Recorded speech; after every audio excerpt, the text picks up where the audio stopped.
All right, and welcome back to an interesting one shot, I guess. We'll see. Depends on how efficient Celeste is going to be on this episode.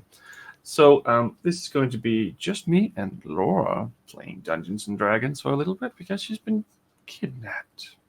Yay! Yeah, very cool. But if any of you have any interest in hanging out with any cool people or looking at pet pictures, images, hanging out, playing games, talking about Dungeons and Dragons, other nerdy stuff, join our Discord. There will be a link in the chat. If you're watching this while this is offline, most likely because this is going to be pre-recorded, there's also going to be a link in the description under the video instead. All right. My name is Tom. I'm the producer and dungeon master of Monsters and Mayhem. And if you have more dice than one shots, then you come to the right place. So, to get into the right mood, we probably need to put on a little bit of a pirate tune. Let's see, adjust so it's not too loud. And a little bit of background noise.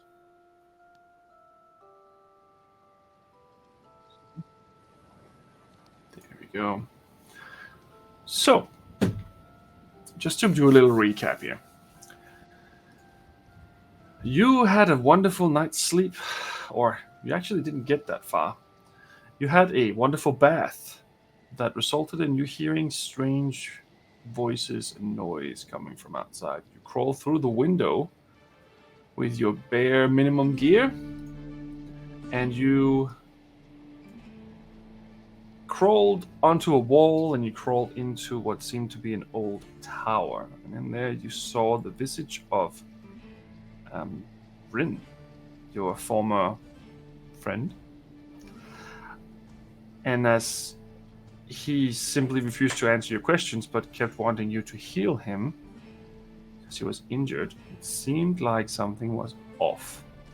And as he dropped his fake appearance, it was very clear that it was actually Captain Heldar tricking you into an ambush. Very quickly after, you had a hood pulled over your eyes, and you were kidnapped.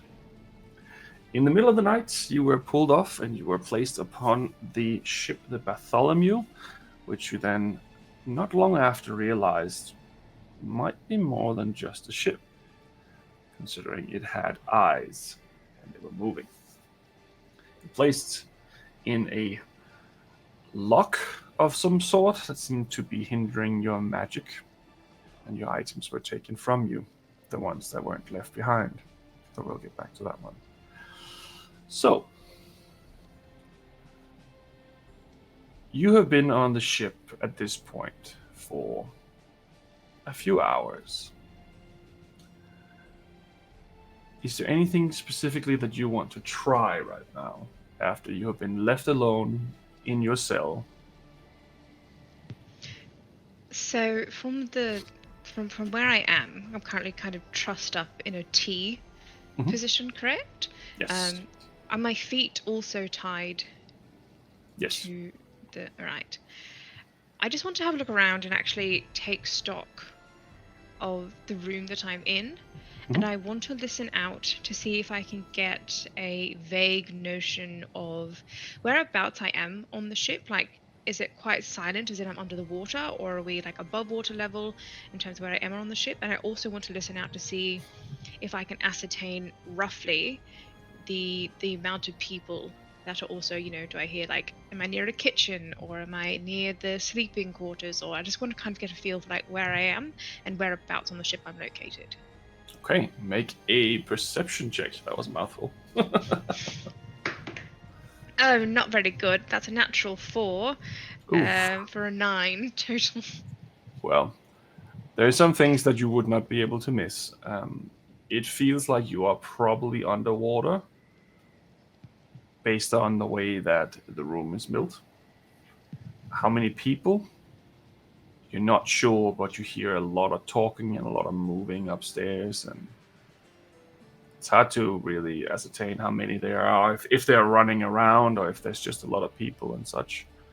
You don't get quite as much more than that. You're in a kind of Your room itself is a compartment of its own, and there is not a lot in here. There's just 2 rafters that's been attached to some wall, which seems to probably lead up to another room on the other side.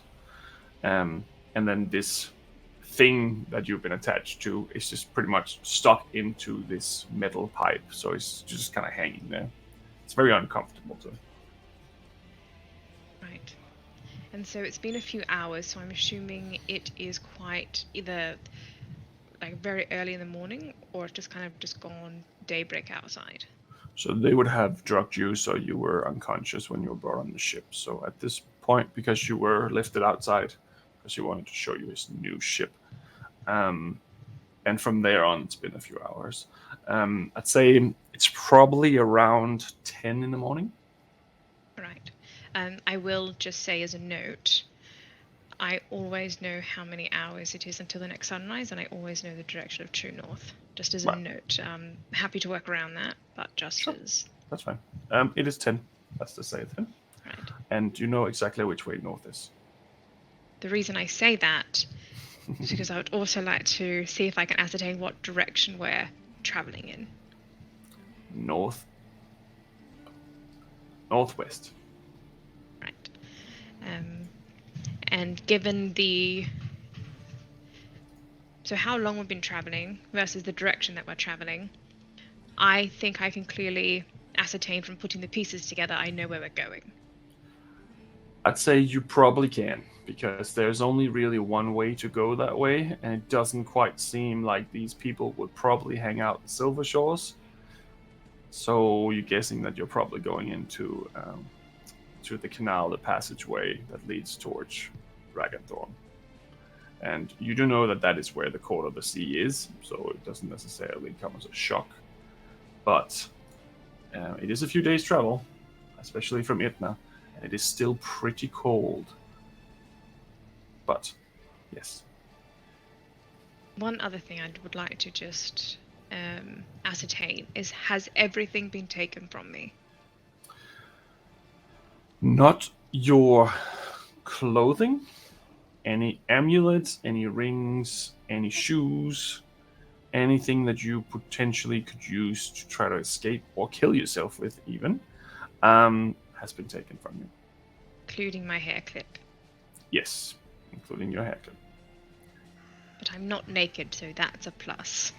It's a step up from being naked and unafraid, if that's a show anyone wants to. Yes. Yes. Right. I think given the situation and the circumstances, Celeste, I'm going to try and save my energy. So I am actually going to actively try and rest. Okay. This is extremely uncomfortable because you are hanging by being pulled on your arms and legs. So I'd say that you cannot get a rest that will give you anything. You can try to conserve whatever energy you have now. You're not going to lose any of what you have right now, but you're not getting any more rests as long as you're going to be stuck here. Right. But it is just enough to keep you from exhaustion at this point, at least. That is the main, because I didn't get to sleep yesterday, so that is the main reason why I want to actually try and like... That is true. So technically you would have 1 point of exhaustion if you did not sleep. Because I didn't go to sleep last night. I was knocked out, unconscious. It's not rest for sleep, I think. Okay. Also, you wouldn't have been unconscious for that long. Right. But for now, you're not gaining any more points of exhaustion, as long as you're getting fed. If you're not getting fed, you will. Yes. That's a different story. Good. Good, good, good.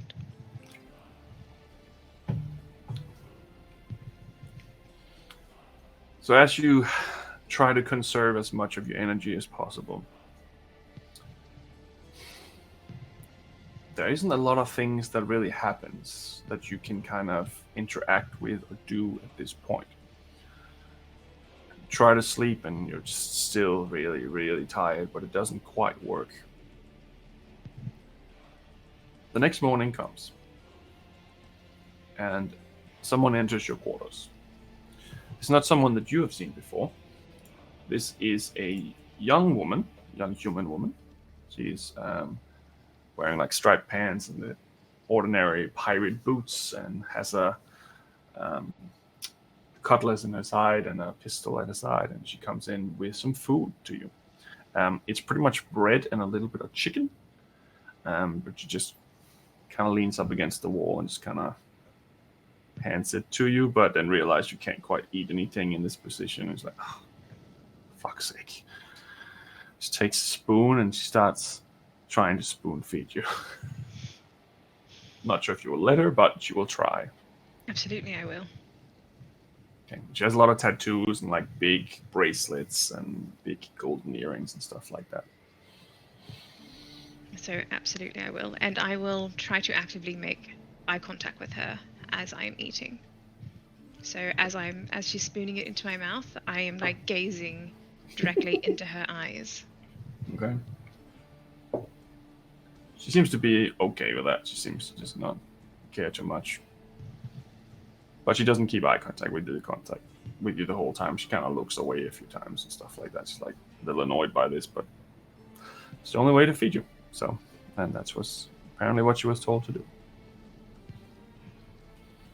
And she also has some rum that she will offer you if you want some. Absolutely, it's cold down here. You get a few swigs of the rum as well. I can't wipe my mouth, I don't know why I'm doing that.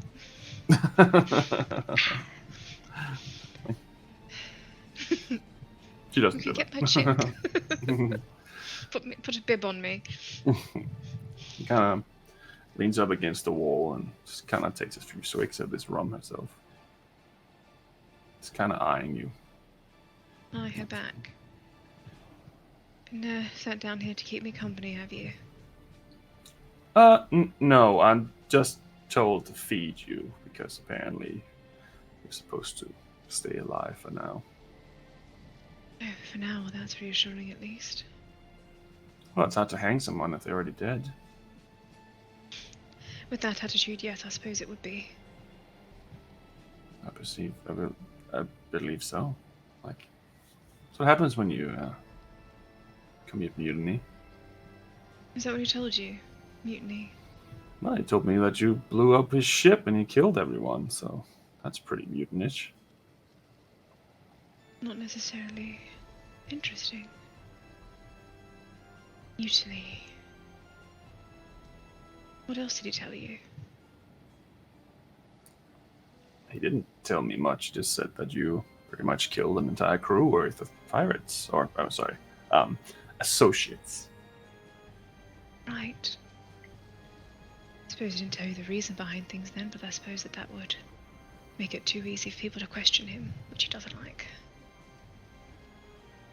Well, I mean, it's a bit of my pay grade. I just do what I'm told here. I don't really want to get in trouble, so it's... Well, I suppose that's why you're there and I'm here. Well, it's probably because I haven't committed mutiny. I didn't commit mutiny. I killed people, yes, but it wasn't mutinous. Whatever. She kind of grabs all this stuff and tries to head off again. I look forward to seeing you again soon. Slams the door.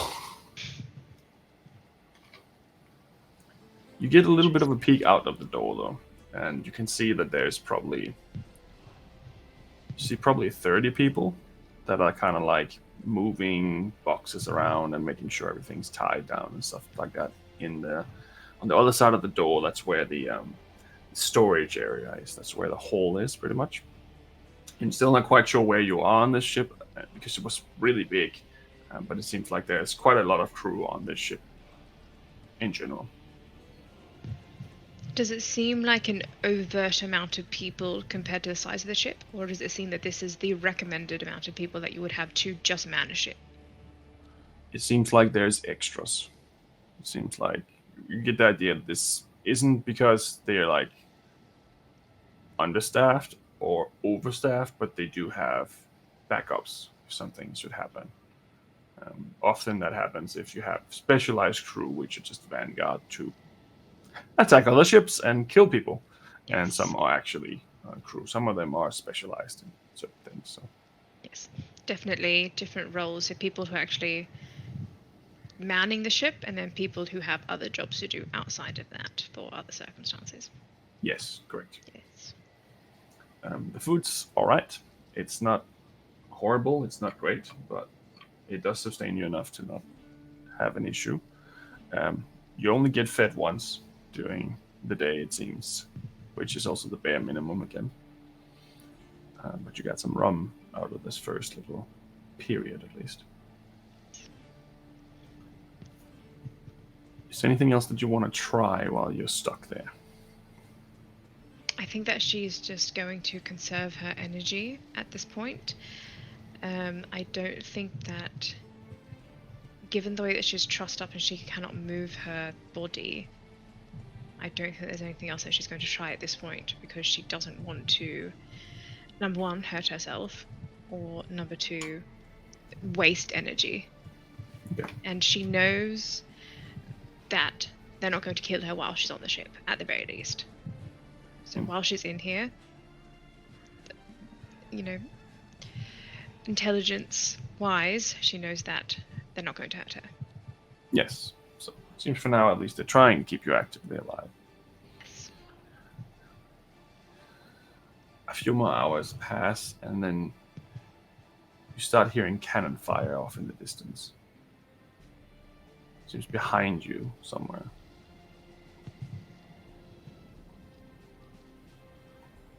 Does it sound like it's coming from not this ship? Doesn't sound like it Ship. has anything to do with this ship. Sounds like it's something to do with another ship, maybe. Don't know how long we've been traveling for. At this point, you would have been traveling for. I'd have to say because you were unconscious for a little bit of it, but probably would have been traveling for about 10 hours total now. So it's probably it would around be evening. 1-ish or something. Yeah, maybe around 4 or 5-ish actually. Because if it was 10 a.m. when I went up, and it's been 10 hours since then. So if we... I'm just trying to see if she would know if in this area that they're passing through, given that she, you know, we're traveling northwest, we're going to this direction, cannon fire, have we passed anything, any sort of like port or any sort of settlements or anything like that in that direction where people would be actively trying to attack us, or the ship? No, not that you know of, at least. As far as you know, there's nothing there except other ships.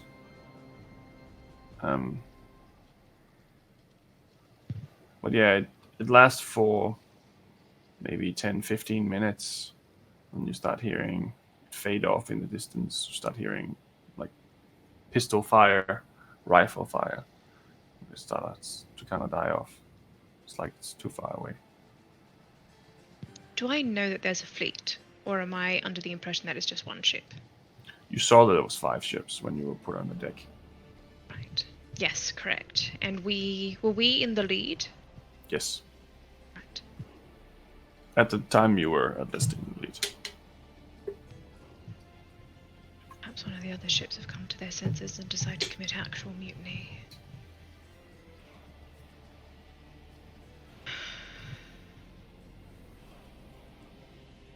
Just listening to see if there's any chatter from outside the door as to what's going on. Like, has anyone said anything in passing, or is there any sort of commotion on this ship? Make a perception check. Went so well to me last time. Double what I got last time, so natural 8. 8, 9, 10, 12 total. No, 13 total. It's a little muffled, so it's a little hard to hear through the door. It sounds like the woman who was feeding you, maybe, and 2 other men having a conversation, but it just goes back and forth. There's some laughing, but you can't really make it out, unfortunately. Right. To wait. Okay. Just try and I'm going to try and move my body in a way that, so that way my muscles don't seize and I don't get any sort of like after you've like your arm goes to sleep and then you get this like really terrible so she's going to actively try and like move and like rotate her shoulders and things like that, so that way hopefully get the blood moving. Yep, fair enough. That is possible with a little bit of trickery, but you can. A few more minutes pass. Could be 5, it could be 10. It's blurry, but with your keen mind, you know that probably around 15 minutes have passed since the last gunfire you heard. And your door swings open, and this man that you have seen before, he used to be part of the crew from Captain Hilda's original ship, but he looks different. It looks like his skin is more like leathery. It looks like he's taken sun damage, and he looks very hurt. He looks like he's been cut, he's been shot, he's been beaten. He looks like he's been definitely in a tough fight. Parts of his outfit's also like almost like torched with fire, and he has his cutlass in his hand and he just put it straight on your throat.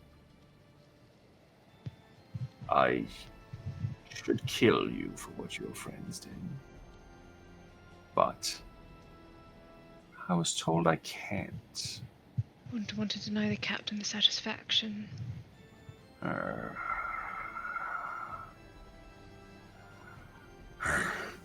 He just walks off and slams the door behind him. Before he goes, I'm going to say, I can stop them.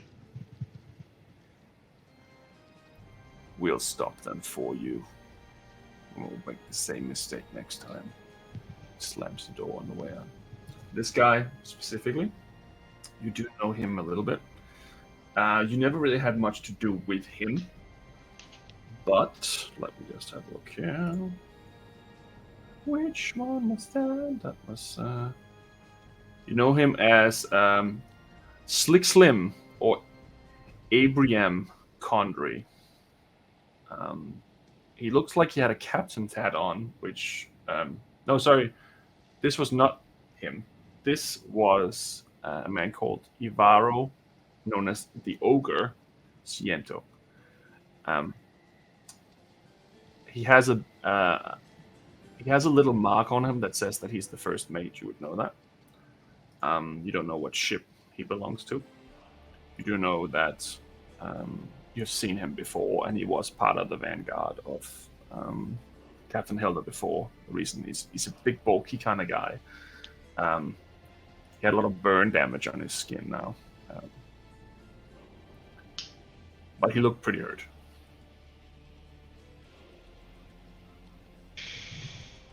There's some yelling up top. You can hear that there's someone yelling at each other, and something happens, and you even hear a few gunshots. From this deck? Does it sound like anyone hits the floor?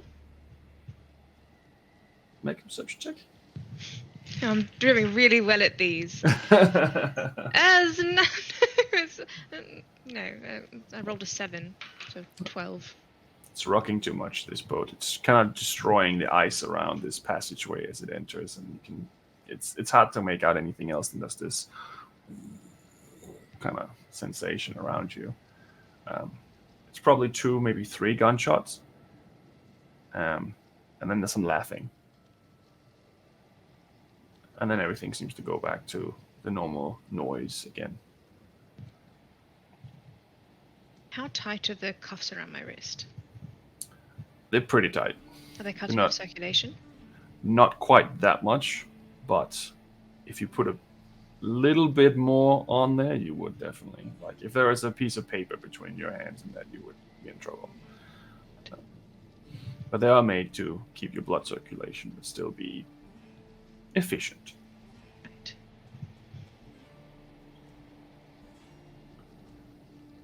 As time passes, you can't quite gather any more information from what's happening around you, because Everything is muffled.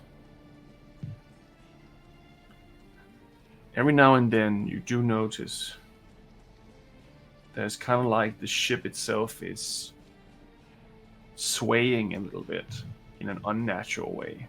Not quite like a ship would normally do. It's like it suddenly just shifts, like if you were inside a whale and it suddenly made a turn, it would be a very unnatural feeling inside it, where a boat, it doesn't move in a bendy kind of way, but this ship itself seems to almost stretch.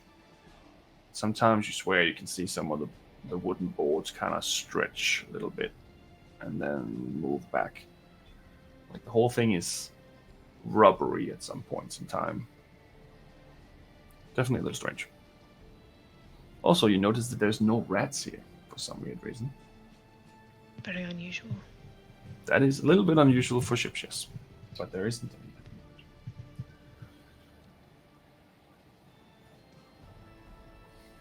A few more hours pass, and nothing happens.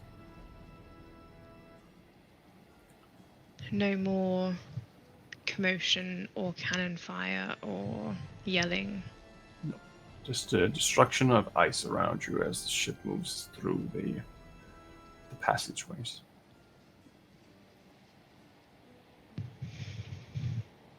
And eventually, the first day comes to a close.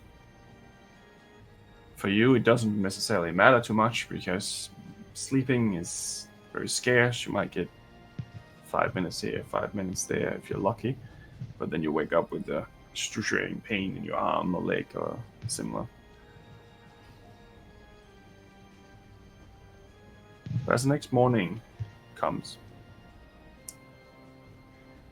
Captain Hilda opens the door once again to your little captive state.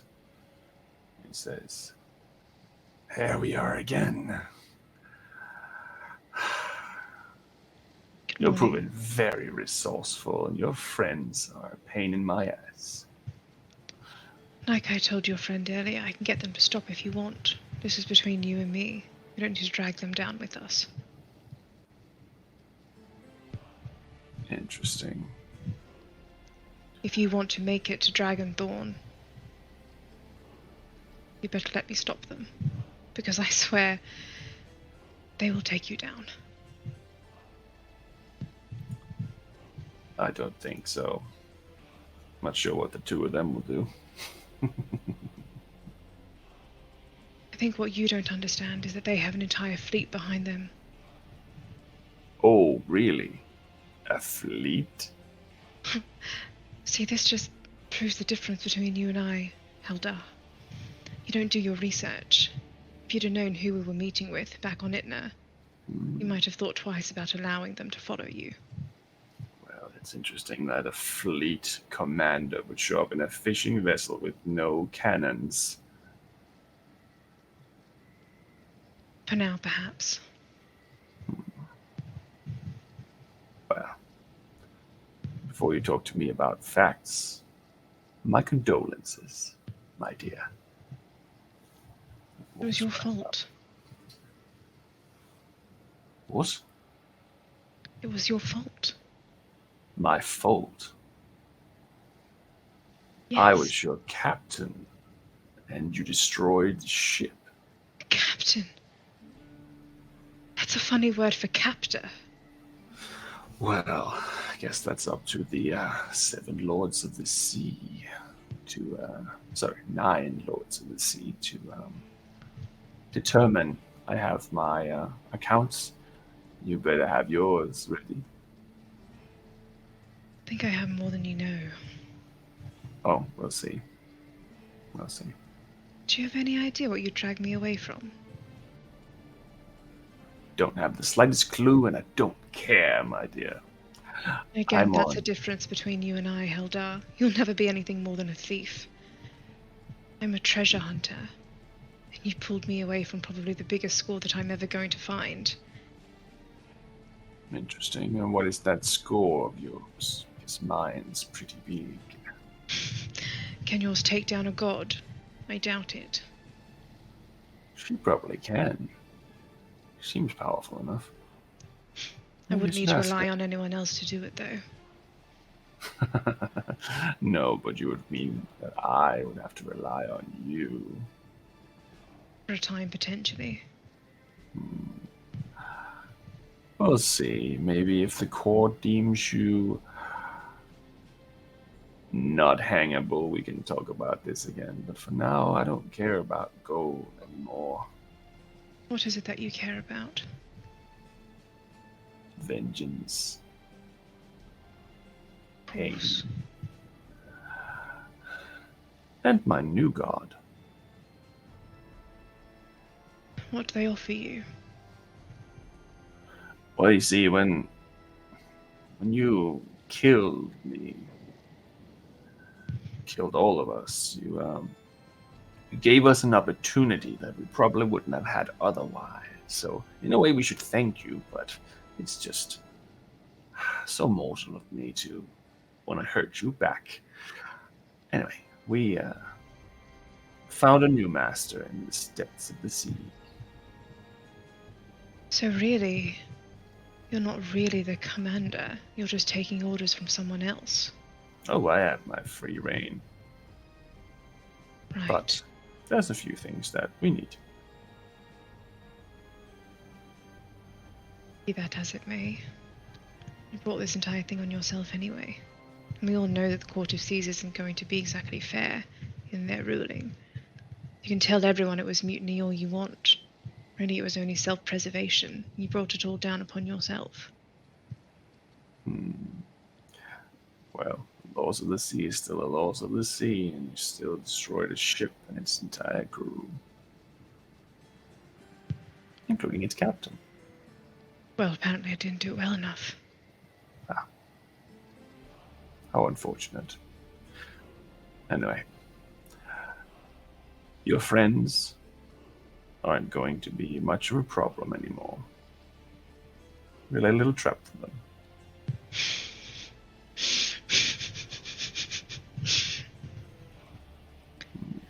I'm giving you a chance now. If you want me to tell them to turn back, I will. But if you don't, then don't come crying back to me when they destroy everything of yours all over again. You think that I was bad on my own. Well, if you have to take them down one by one, we will. Anyway, enjoy your nap. Enjoy your life. Oh, wait. So we'll rate it anyway. Keep telling yourself that. Well, we'll see who's on the other end of this situation very soon. I just thought it was appropriate that you would be hung in display of everyone you'd ever work with, or probably people you don't even know, to be honest. But there we are. Well, I think the one thing I've got going for me is that people will remember me when I'm gone. So I suppose being hung on display is better than what you got. Oh, believe me, they'll remember me when I land in that bay. Anyway, enjoy. I will. Walks back up, closes the door.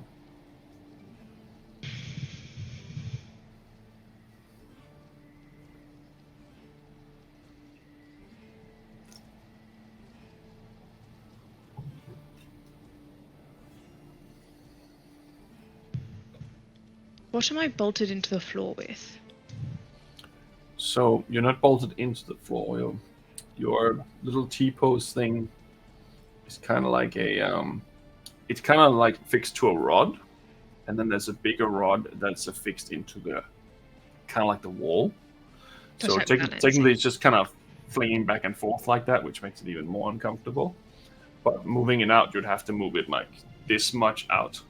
Yeah. And then potentially you could move around freely in the room with that thing on your back, but Correct.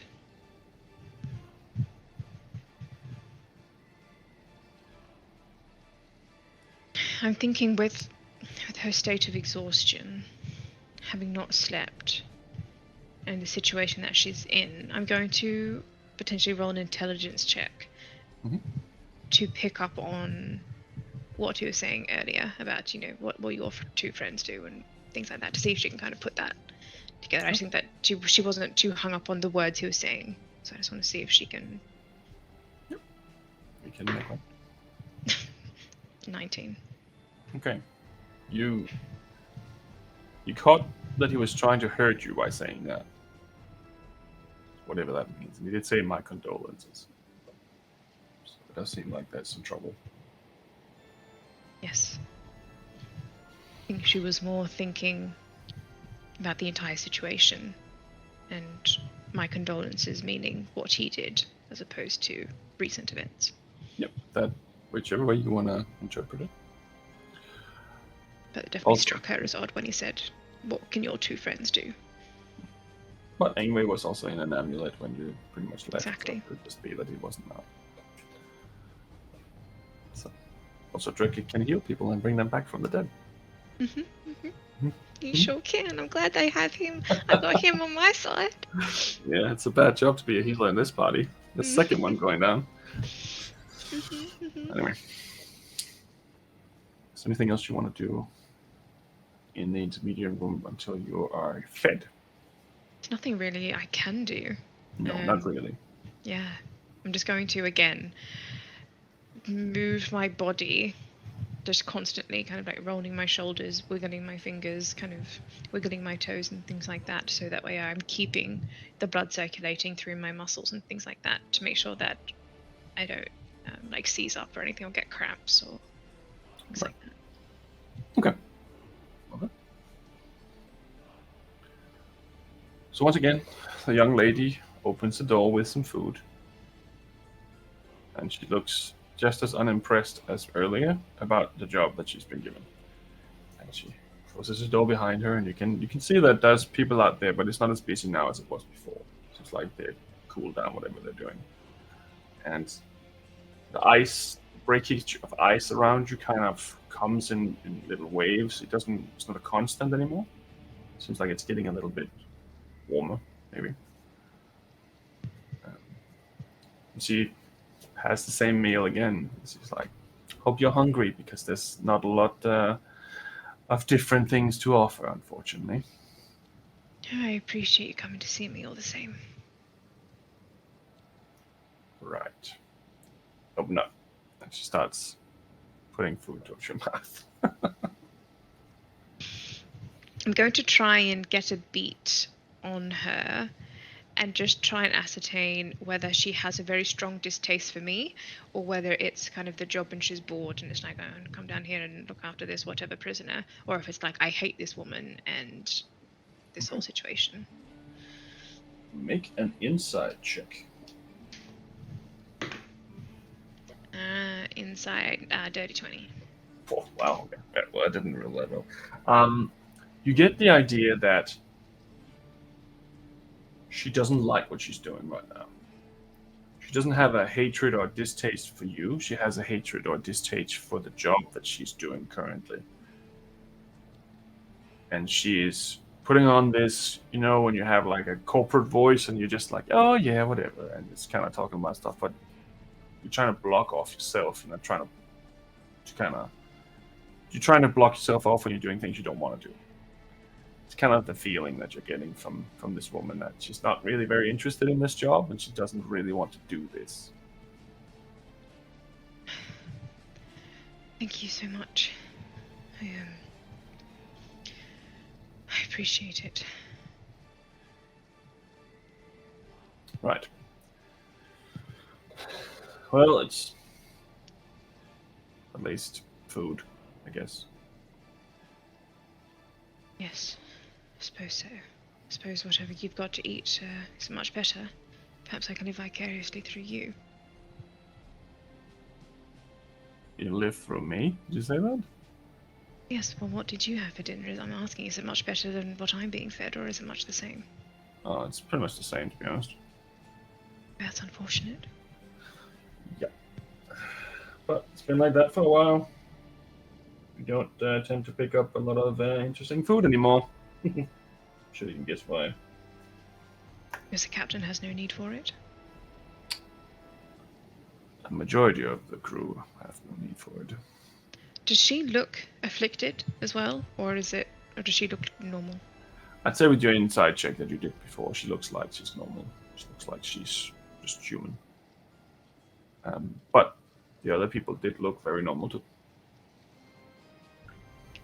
That's an unfortunate consideration, I suppose. They should look after everyone, not just themselves, but who am I to say? Yeah, well, I think that's.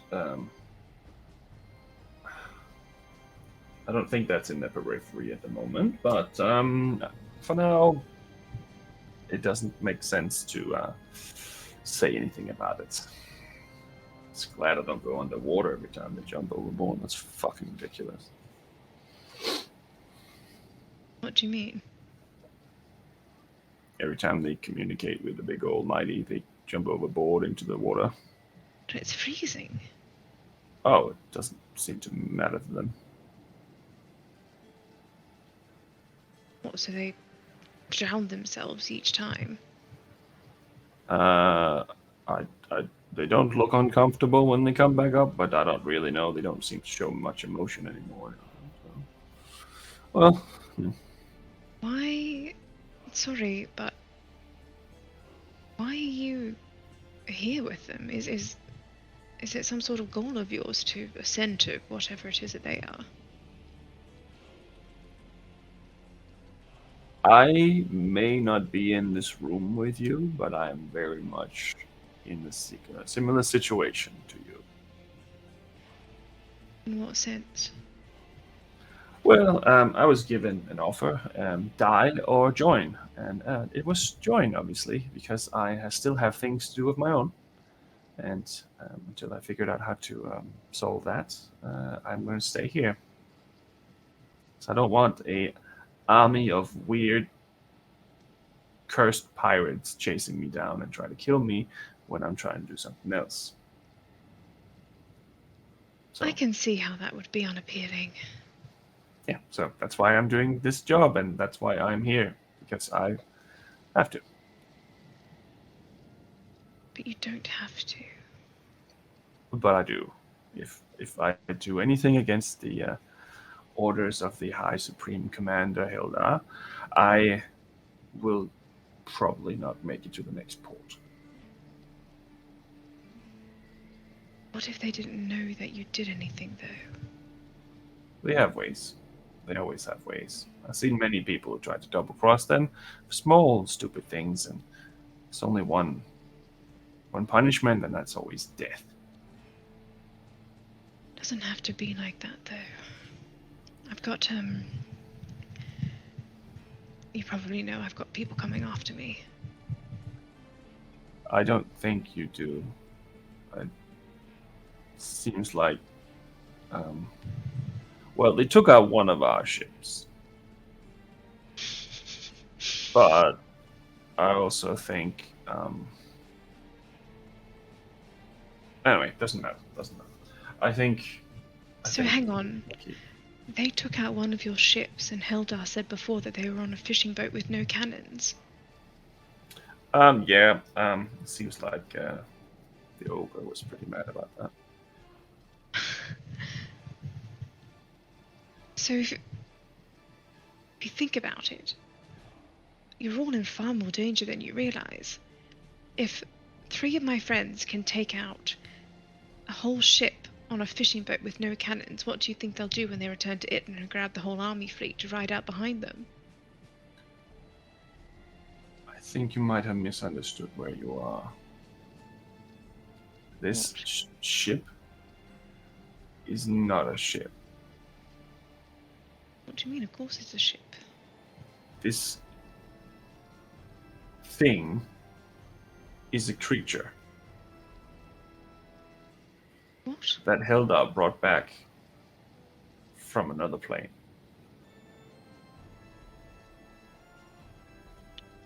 How is that possible? Well, beats me. I don't know. But I wouldn't want to fuck with them. Like, this thing hears a lot of things, and nah. Look, all I need is 30 seconds. 30 seconds? All I need is 30 seconds. Of what? I'll look at my arms, trussed up in this fucking... No, actually, I'm going to No. look down towards the collar around my neck. Okay. No. I am not doing that. If I'm touching that, he will instantly know. I'm sure of it. I'm not doing that. I'm You sorry. can put it straight back on. No. If I take that off, you're gonna knock me out. You're gonna cast a spell. You're gonna do something weird, and I'm gonna get in trouble, and then I'm gonna die, and then I'm not gonna be able to find what I'm looking for because I helped you. You can hold a blade to my throat and keep me I tied up. don't want to do that. I do not want to do that. That's not. No. You said it yourself. You and I both don't want to be here. It doesn't help that we both die just because you need 30 seconds of time to tell someone. I swear he will know. How? I don't know. Everyone else who's been chucked off the side of the ship didn't think that they got caught either. How many people have tried to cross Heldar that you know of? I don't have a list, but I've seen at least 5. How many of them are alive? See, that's an interesting question. Define alive. As in, got away with it for many, many, many years without him even catching up to them. None that I know of, because the ones who might have probably wouldn't have told anyone, but the ones who did get chucked over have had an interesting tendency to come back and suddenly be more inclined to follow the rules. The than exception before. of one. Who? Me. Do you know how long he's been helping me? He's been hunting me. No, I just know that you were on his list and he wanted to cross it off. Did he ever tell you why? Or did he just tell you I committed mutiny? Well, he said you blew up his ship and killed everyone on board, and yeah. Which is, by fair standards, pretty bad. Yes, but when he's left you with no choice and taken away everything you've ever cared about, all you can do is try and drag him down with you. And in that sense, I'm the one that got away. I was the one who... Maybe. Well, yes, I was the one who survived that, but I can guarantee you that if my friends are following still, he's not going to get away with it for long. Make a persuasion check. Oh, come on. Oh, should I use another dice? I'm going to use... This one's been fucking me over. You should use digital dice. Actually, I used digital dice the other night. It wasn't bad. Oh, persuasion. 23. Okay. Listen, I don't mind you. I don't care about what's going on with you. I don't want to hurt you, but I can't help you. I can't let you go. I don't want to be let go. Well, you want me to take your thing off, and as soon as you take the thing off, you can cast spells and stuff, and I don't want to die. I need to find my sister. If I let you off, I'm never going to find my sister. All I'm going to find is death. I'm not going to leave. I just need 30 seconds to speak to someone. I'm not going to leave. And you can hold a cutlass to my throat if you'd like, and as soon as I try anything, shove it through. If you cast a spell, I swear he will know. Or perhaps you can... Can you cast spells? Can you cast magic? I can't cast spells. I'm not that kind of person. Who did you want to talk to anyway? No one can help you here. I need to talk to my brother.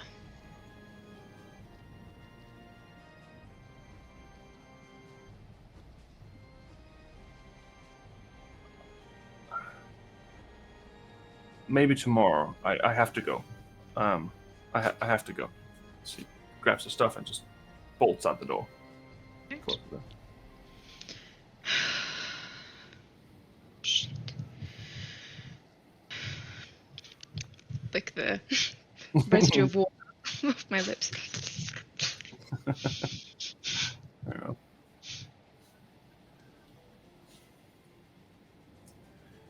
So the breakage of ice stops, and you can hear that it's more of a normal sound now for a ship to make. It seems to be broken through the ice, or maybe this passage have been cleared by someone else. Evening comes, and your door opens again. This time, a few people enter the room. You see Captain Hilda. You see what looks to be another individual that you would know, who is a female. She's known as Juvella, but she's also called the Judge. She has been rumored to be just as vicious as Hilda on many occasions. She's never been first mate before, but it also seems like after he upgraded, some of these individuals that he trusted have probably got a promotion. Another one is another person that you also would have known previously from your journeys, who seems to be now Captain Jaren Smolders, who is... he used to be one of the lookouts before. He's well dressed compared to the rest of them. Looks a little bit more of the actual captain than a pirate in a way. And his first mate, which is a tiger-looking individual with big puffy purple pants, who has opposable like thumbs the wrong way around, and gold necklaces and stuff like that. Is he a white tiger? No, he is a ordinary tiger, if you can say it like that. He is a orange tiger. There's also another one, which also seems to be another captain. This guy you knew as someone who just used to swap the deck, really. But now he's Captain Click Smithereens, which was the name he had back then, too. And then his first mate, which seems to be an older gentleman. You haven't quite seen him much. You've seen him maybe once or twice on the ship. He used to be maybe the cook or something. You know him as Isaac. He doesn't have a name. He seems to be pretty much, just kind of hanging around with everyone else. But he does have, seems to have lost an eye, which is new. And maybe that could have happened long ago. It could have happened recently. That's a little hard to see. And do they all look similar in visage, I guess? They look human. Some of them have a little bit of a leathery surface to their skin, which could be sun damage, but the one that's worst is actually Hilda, because Hilda has burn marks on his face as well. But he looks human. There's another captain, which you know as Deku or Bloodbeard. He used to be just another Vanguard member.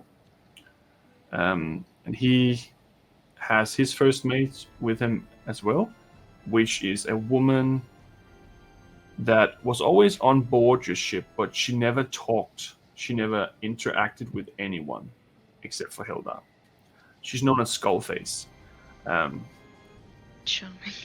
She is, her face is painted, like her face is tattooed white and black, and she has Spanish Day of the Dead kind of skull tattooed on her face, black on the eyes and stuff like that. She's always just been weird and off on her own. You never actually seen her talk to anyone except Hilda at all, like not even to bark orders. She's just silent, which is interesting for a first mate. But they come in, and then you see Slick Slim come in as well, and the ogre, which you saw before. And Slick Slim is the captain, or seems to be the captain of one of the ships as well. And they all just stand in this little room and look at you. Good evening, everyone. Can't be there yet, can we? She's not so dangerous in here. Just remember, she has to be alive when we reach our destination. Hilda walks out. And everyone else just starts cracking their knuckles. Oh, it's going to be like that, is it? The coward's way of fighting. And you see the ogre come over to you and lift up your chin. You're goddamn right. I'd say for the next 15, 20 minutes, the only thing they do is take turns on beating the shit out of you. I'd say half your hit points would have been removed during this process. Jesus. Instead of rolling like 2,000 attacks, I'd say that that's probably an easier way to do it. And you're feeling very sore. You notice that the individual skull face, she didn't hit you. She used spells to hurt you instead. And at some point, some of them might have taken out a few knives and stabbed you a little bit and stuff like that too. But the majority of it's just capital punishment, just beat the shit out of you. You probably lose a few teeth during this process. So, Cool. for now, at least in your current condition, I'd say that you have lost. Let's roll a d6. 4 teeth. You can select where you want them to be missing, but for now you have 4 teeth knocked the shit out of you. Okay. And they continue until one of them knocks you out. So down to 0 hit points? No, you're just unconscious. You're not knocked unconscious because you're on 0 hit points. But Okay. to say that getting hit in the face consistently when you can't do anything about it, I'd say that eventually you would probably get knocked out. In real life, at least, you definitely would. Yep. So, as this day ends, you are just hanging there, bleeding on the floor, teeth scattered across the floor. That's how you fall asleep that night. Actual sleep or like not actual sleep? No sleep. We're not playing on easy mode. Thought I'd ask. Nice try. I've regained all my hit points and all my spell slots. Long rest. Wow, it was such an easy capture. Oh, you didn't give her 8 hours sleep, did you? Fuck. Yeah. Second day comes to an halt. And the third begins. Do I know approximately how long it's going to take us to reach our destination, considering 7 days. how fast we're from traveling? Vietnam. 7 days. Yes, 7 days from Vietnam. And you gather that the ship you're on could probably do it faster, but the other ships wouldn't be able to catch up. Maybe easier now that one of the smaller ships is gone, but you don't really know what happened. So, third day comes. And usually you get fed around 12-ish. 12 comes today. And no one comes.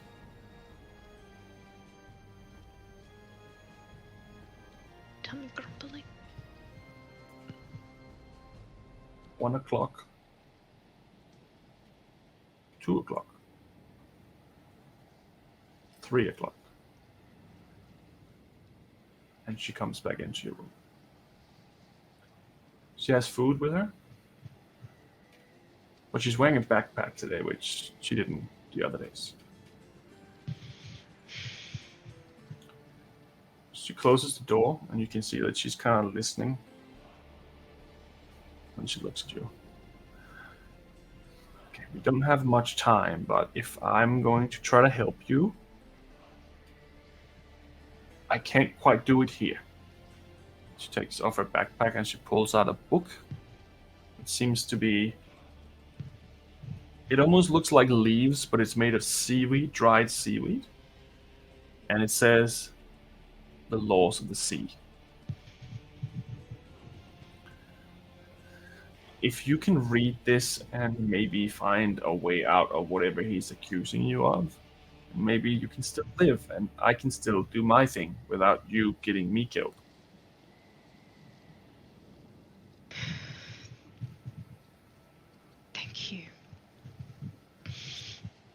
You don't tell anyone, obviously, because I'll be fucking dead. I have no allies on this ship outside of you. Well, this makes two of us, I guess. Okay, first things first. Here's some food, and she gives you some food to eat. Ow, ow, ow. And this seems to be different. The food seems to be a little different than usual. And you actually regain 6 hit points. Yes. Oh, hell yeah, moving on up. And as you taste it, you get the sensation that it tastes like healing potion.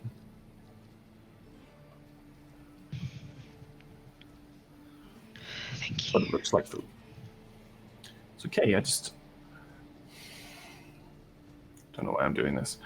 I don't want innocent people to suffer.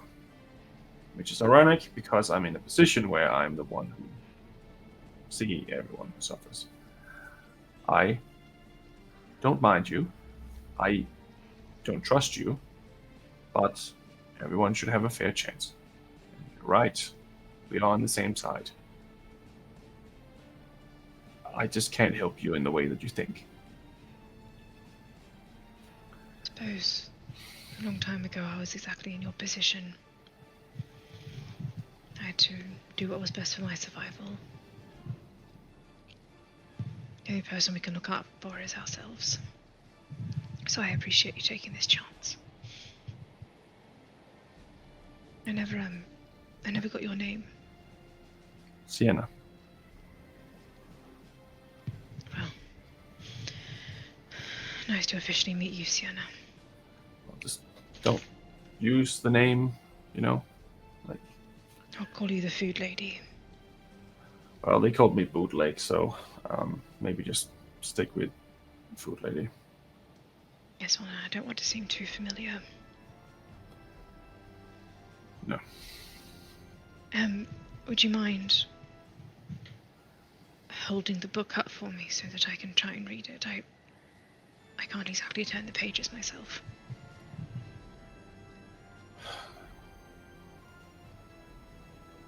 I guess. She grabs your pole and pulls it out very slowly, but she's obviously not as strong as other individuals, but she pulls it off and you actually manage to stand on your own feet for a bit. You almost collapse over the weight, but you have blood circulation, but it's like your arms and legs have been sleeping for a long, long time.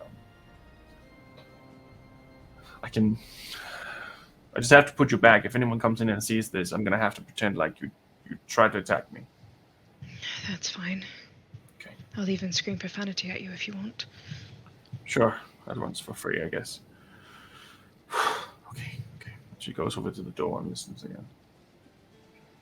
Usually around this time, it's when they commune. So we have about an hour before the weirdos start moving. All I need is to just skim the words and then I just need to, 30 seconds per page. And then from there I can think about it. Sure, okay. Okay, I don't know why I'm doing this. Because you're a good person. Don't say that. I'm not a good person. Your Okay. actions don't define you. Your motives do. Well, I've done some things too. I don't think you would say that if you really knew. Anyway, sure. None of us leave the world innocent. All we can do is hope to leave it better than we found it. Right. Make another persuasion check. Oh, that's good. 19 plus persuasion, 17, so 26. Okay.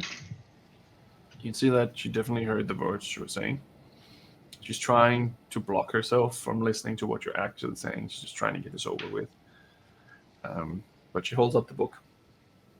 And she just keeps looking out and keep putting her ear towards the door every few minutes and so. I'd say make a investigation check. It's a little tricky to really roll something specific for this, but yeah. Investigation. Mhm. What's that? Oh, that's a +5. Dirty 20. Okay.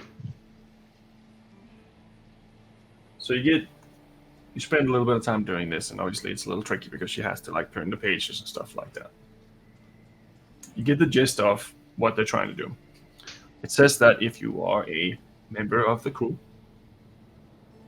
and your captain gives you an order and you defy the order, that can be considered mutiny. If you then openly defy him, if you physically or verbally defy them, that is mutiny. So you gather from what you have done that probably that's what they're going to try to blame you for. There's a few different things in here that is not applicable at all to this situation. Some of them about ship theft, and some of them about things like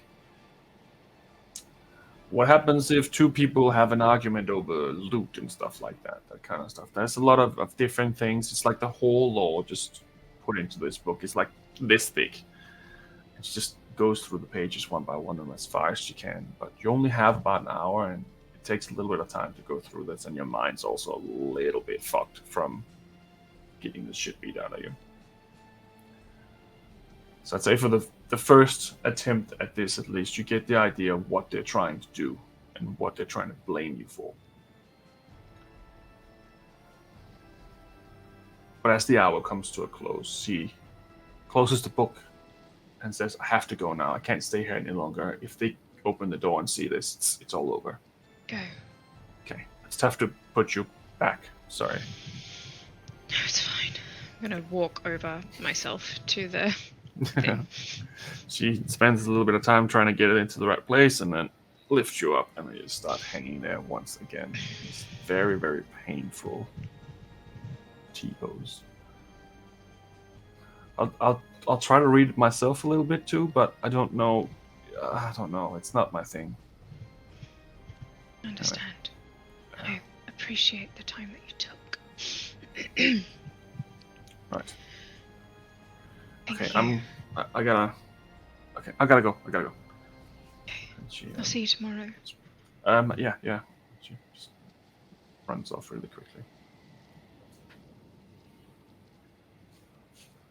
It's around 4:00 at this point.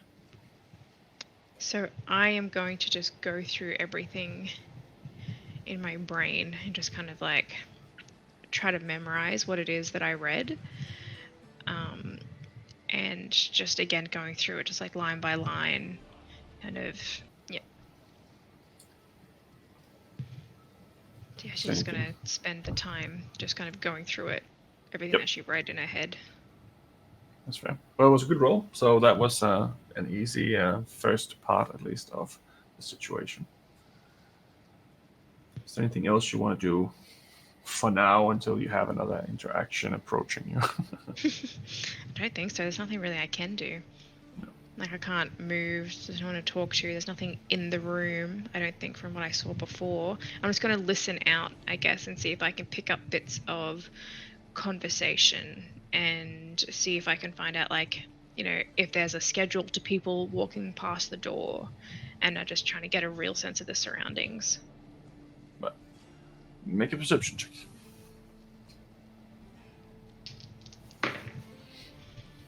Oh, fuck. Perception. No. 8, 9, 10, 11, 12, 13. You don't hear anything out of the ordinary that you can quite specifically pinpoint what it is. At some point, you hear 3 splashes. Like something getting thrown overboard or something like that.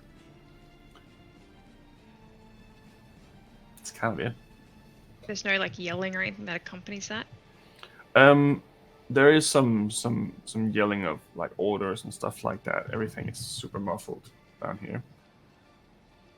Does it sound like big splashes or like small splashes? Like a crate being thrown overboard, or like an anchor being thrown over? Like maybe a crate sized.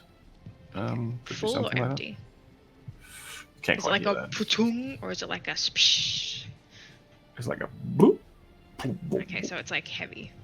Sounds like it's something heavy. Alright.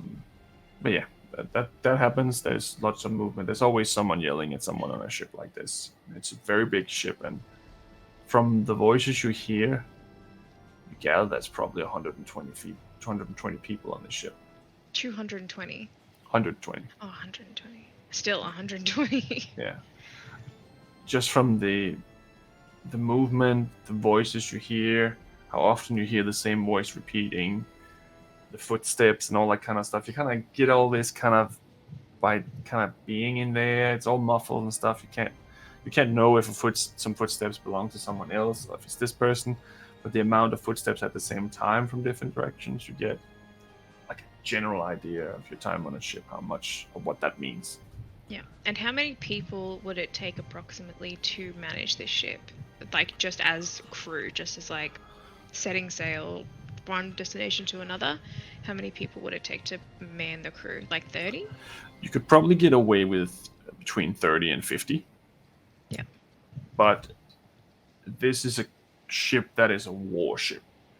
When you had the privilege of looking at the side of the ship, you would have probably glanced and seen several cannons, where some of the other ships has less cannons. The Dark Howler that you were on had 4 cannons on each side. This one had more, and probably more rows as well. Yep.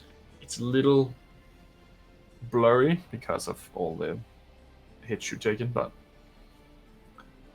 it's probably one of the biggest ships you've ever seen.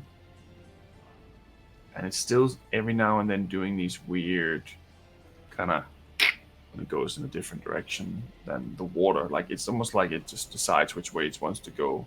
That has nothing to do with the wind. Like an articulated bus. Pretty much. Pretty much. Nothing happens for this remainder of this day. And next day comes.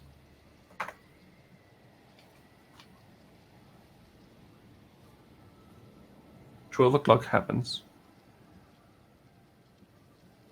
And a different person comes into your room with food. This is a young man. He might be in his 20s. Long, blondish hair. Looks like he's taking some sun damage as well. And he has similar food as before. He doesn't have any rum. He has a little bit of water. Looks like half a cup full. And he just pulls it up. Open your mouth. Just starts feeding you. He's doing it like very quickly, and you're like almost choking on the food because he's like just trying to get it over with. And he gives you the water, and he's like, "Well, that's it." Thank you. Well, so what you in here for? Apparently mutiny. Oh, right. What about you? Oh, I work here. Sorry. Must have pissed someone off to get this detail. Well, yes and no. It's a tricky question. So you did piss someone off, but you didn't piss someone off. How does that make sense? I did piss them off, but they're not pissed off anymore. Oh, well, congratulations then, I suppose. Thanks. Always curious when I come out here and look at the prisoners. Get many of them? Every now and then. They don't last very long, prisoners we normally have, but yours seems to be breathing. I think it's a new record. Well, from what I've heard, have to be kept on the brink, at least until we reach Dragonthorn. That's nice. Nice. Apparently. How considerate. Yes, well, it's not the word I think of when I think of Hildar, but... That's what happens when you cross them. Doesn't matter what the rules are, I guess. No, he seems to make his own rules. And his own stories, which I suppose we all do in a way. Really, he should be thanking me. He said so himself. But his thirst for vengeance will be his undoing. Well, whatever. Have a nice evening. And he You goes back too. out. Sleep well. Yeah, whatever. Closes the door and leaves.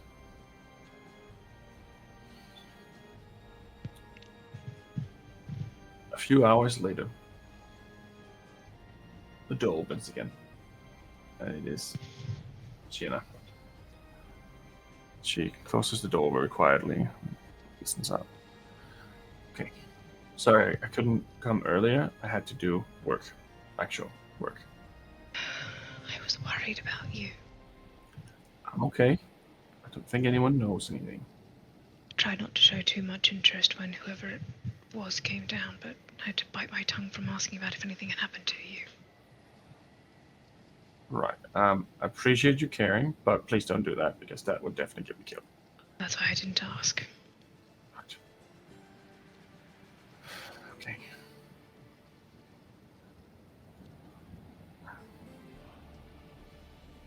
What? I couldn't sleep last night because you said you were trying to talk to your brother. Glad I'm not the only one having sleepless nights. Hey, I normally sleep like a baby, but not anymore. And you kind of destroyed that part. Sorry. How long do you need? To speak to my brother. Yes. 30 seconds, if that.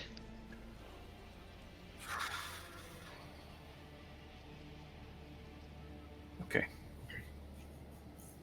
Just don't fuck me. Don't fuck with me. I swear I won't. She puts her hands on your necklace. You see that she's definitely hesitating. She's just looking at this thing like her life depends on it. She opens it up. And as soon as she does that, I cast Sending. Okay.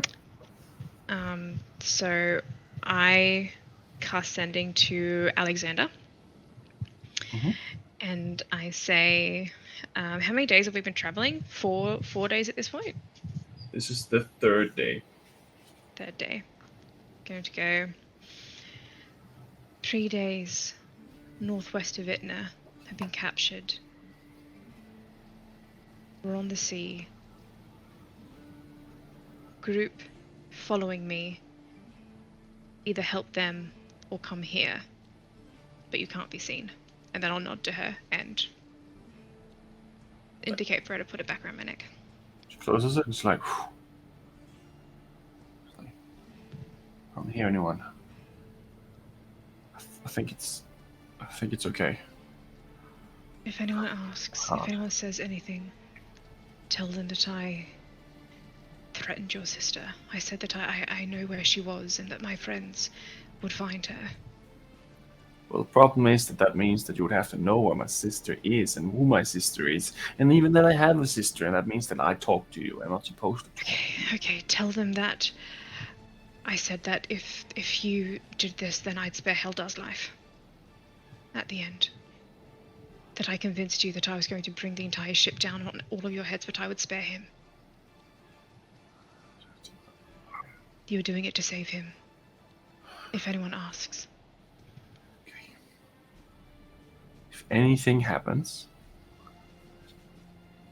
I just want my sister to be okay. So if it comes down between you and my sister, I will always choose her. Do you understand that? Of course. And if anything happens to you, and if somehow I make it out, if you tell me who she is, then I can find her for you. Make a persuasion check.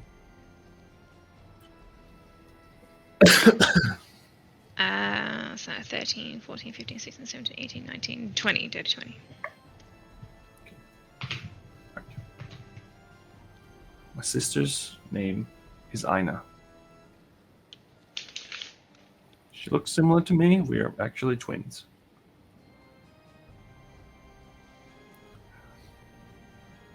I I can feel she's in pain. Sometimes we have this bond, but I don't know where she is.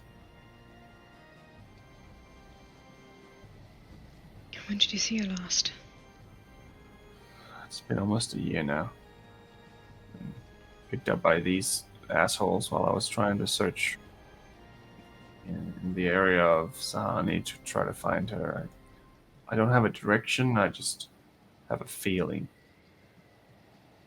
But it keeps shifting. Like she doesn't stay in one place for long. But Interesting. it doesn't matter. What makes you think that she's in trouble? I can feel her pain. I can feel her being miserable. We always had this weird connection where we could feel each other's emotions if they were extreme, and I don't know. It feels like something's wrong. I promise you that if I somehow make it out of this, I will do my best to try and help you. Sure. If I can. Oh. Get you to her. Just focus on yourself for now. I think you have a bigger problem than me, because you are... I need to get out of here first. Well, when we arrive at Dragonthorn, maybe if you're lucky, there will be a moment, but I don't think you should count on it. These things rarely happens. Sometimes somehow I think that hell does thirst for vengeance. We'll have him keeping me within his sights the moment we make dock. He doesn't want a repeat of what happened last time. Yes.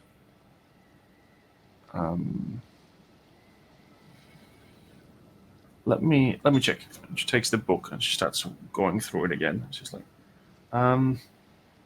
there is an option here. Like, if when they arrive, if you say that you've been held under unfavorable conditions as a captive, that could maybe help you get a little bit of normal prison time. Unfavorable conditions now or unfavorable conditions then? You're hanging. You're not supposed to be in pain. Not that type of pain. That's torture. I would expect nothing less of him. I mean, I just read this last night when I couldn't sleep, and I think that could maybe help you if you say that when you get to the dock. To Harlem Master, I guess. Definitely say that. And everything has to be inspected when we arrive. Even if we are in Pelican Bay or the Sweet Spot, I think that's going to be helping you. I don't know. I have a feeling that he'll do what he can to get out of that. He'll probably have someone come in here and heal me before we get on land, but... Well, it still wouldn't matter. Because you're still hanging here. I mean, I don't know what he's planning to do, obviously, but anyway, I just thought of it and thought of you, I guess, so... Thank you. I'll do what I can, and if I can get away from him for... Anyway, I won't tell you too much because I don't want you to be at in any danger or risk. Right. Okay. Let's continue with the book. She helps you once again off, so you can stand on your feet for 2 seconds. She checks that no one's listening. No one's outside. She once again places the book where you left off. Starts going through it. You can make another investigation check. Come on, investigation. 16 plus 21 total. Yeah.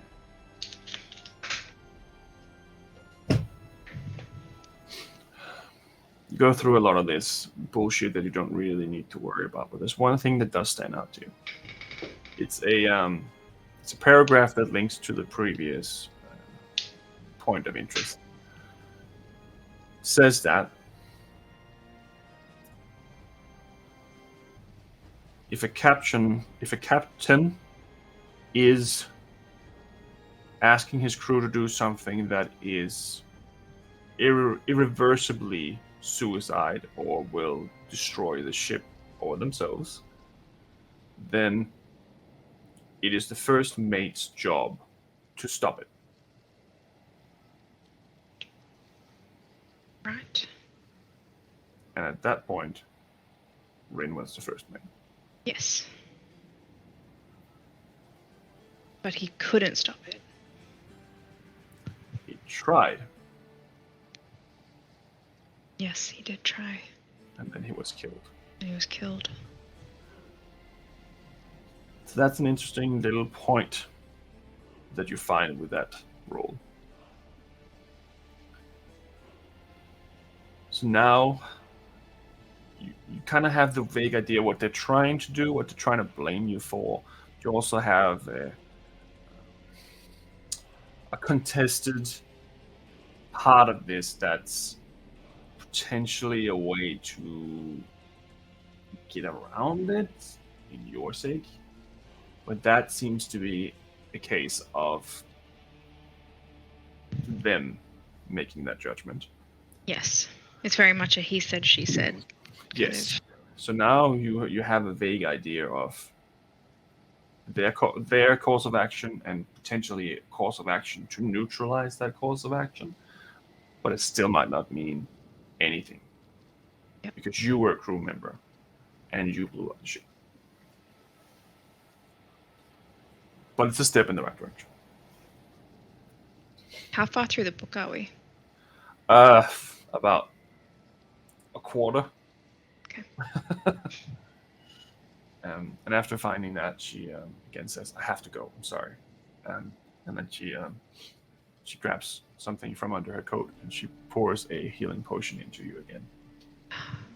Oh, bless. And you get 8 points of healing. She cocks it back and puts it back in there. And she's like, "Hope no one finds out I stole this because that's missing now." But yeah. Just blame maybe someone else. I put it back and break it. Looks like it's just happened. Anyway, I gotta go. And she Okay. darts off as fast as she possibly can. Hey, help me back into the thing.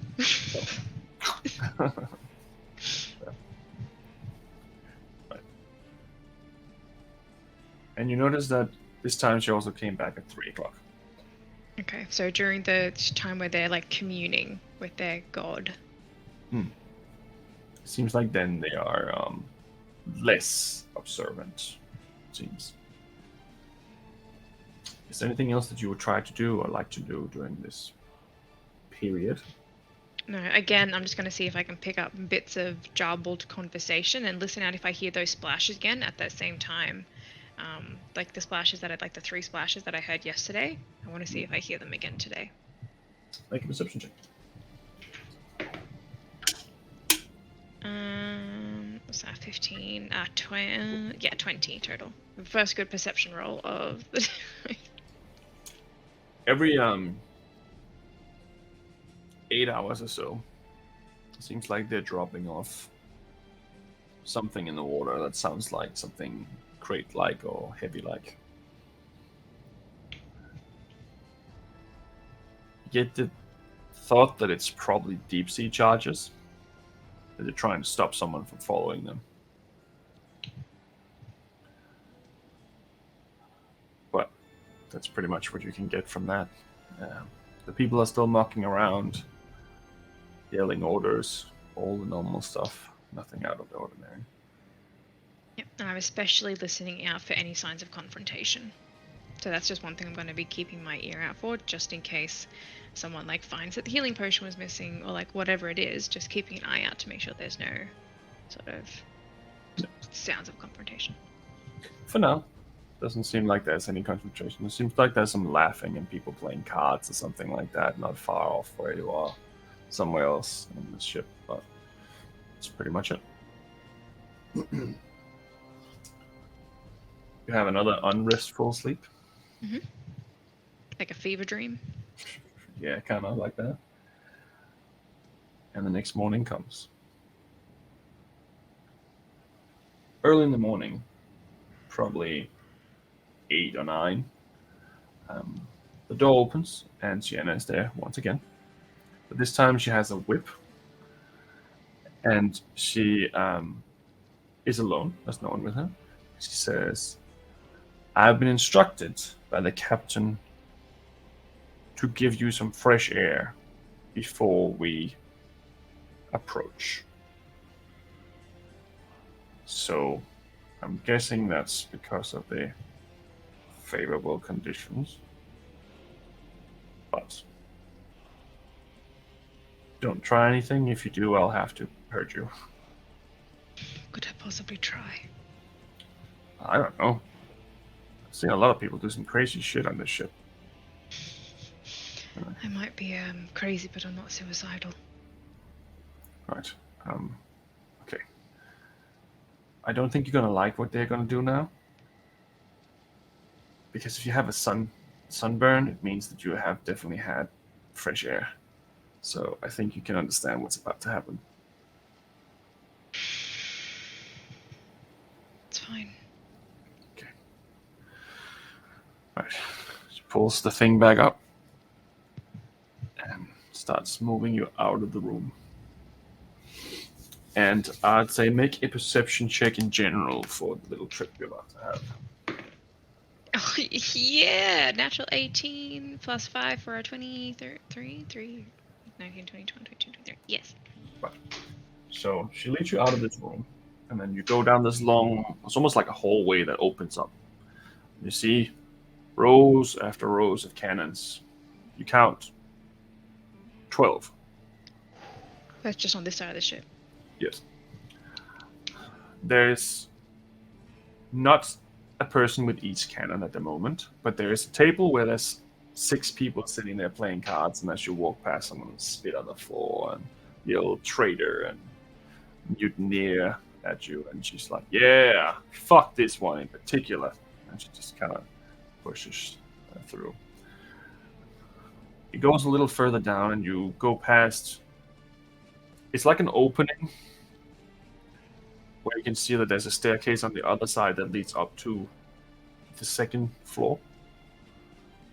But this place is different. This place itself has like these jagged teeth sticking out, almost like it's a mouth. But the floor is just like a floor, and then these are sticking out of the walls. As I said, we have to be careful here. Sometimes it swallows some of its spit or something. I don't know. And then you see this. You see like this long strains of saliva just hanging between these teeth and just chopping away at it with her like cutlass and stuff. Okay, we got another 20 minutes before that happens, and then she pushes you forth and up the stairs. You now enter second story up there. Just quickly, Yep. where the cannons are, Mhm. were there cannonballs, and could I see kind of like how many there were? Were they in piles? Were they in boxes? So there was like a wall, kind of almost like a bouquet situation, but it's more like sturdy, and they're just piled up there. Like there's you probably saw hundreds of cannonballs. Some of them look like they were the explosive kinds that hadn't been filled yet. They looked like they had some tools to do that with. Some of them are the chain shots that you can use to take down masts with and such. There's some of these DC charges that aren't full, but they look like they could be full if they needed to be. And you can see there's some people in the corner that was opening one of these barrels and filling it with like gunpowder and various different things, and like silverware and stuff that would just like hurt people. Shrapnel. Yeah, pretty much shrapnel. So it's a lot of cannonballs. Yep. As you go past this weird mouth of sorts, which is a little strange that it would be pointing upwards, but this is a strange. You go up the stairs to the second storage, and up here you see another row of cannons, 12 again, and a similar situation with people like sitting there playing cards. There's some people hanging, like sleeping in their hammocks and stuff like that too. And she walks that way too, and then you're pretty much above where your prison cell would be. As she leads you up a set of another stairs, and you finally feel the sunlight on your face as you are on ship on the sea. It's a little chilly, but it's a sunny day, and you can see seagulls and other creatures flying around in the sky, so you know that you're not far from land. It's not deep sea.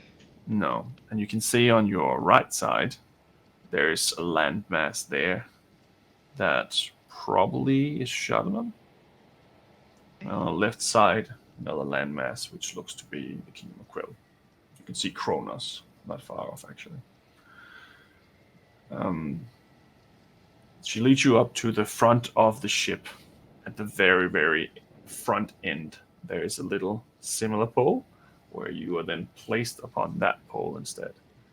And she says, if you try anything, I'll make sure you regret it. And she stands not far away from you, but just far enough so it looks like she's not trying to be friendly. And she practice whipping just to make sure that it looks like you know who's boss. On the ship itself, there's a few things that you would notice. I just used the perception roll you had before.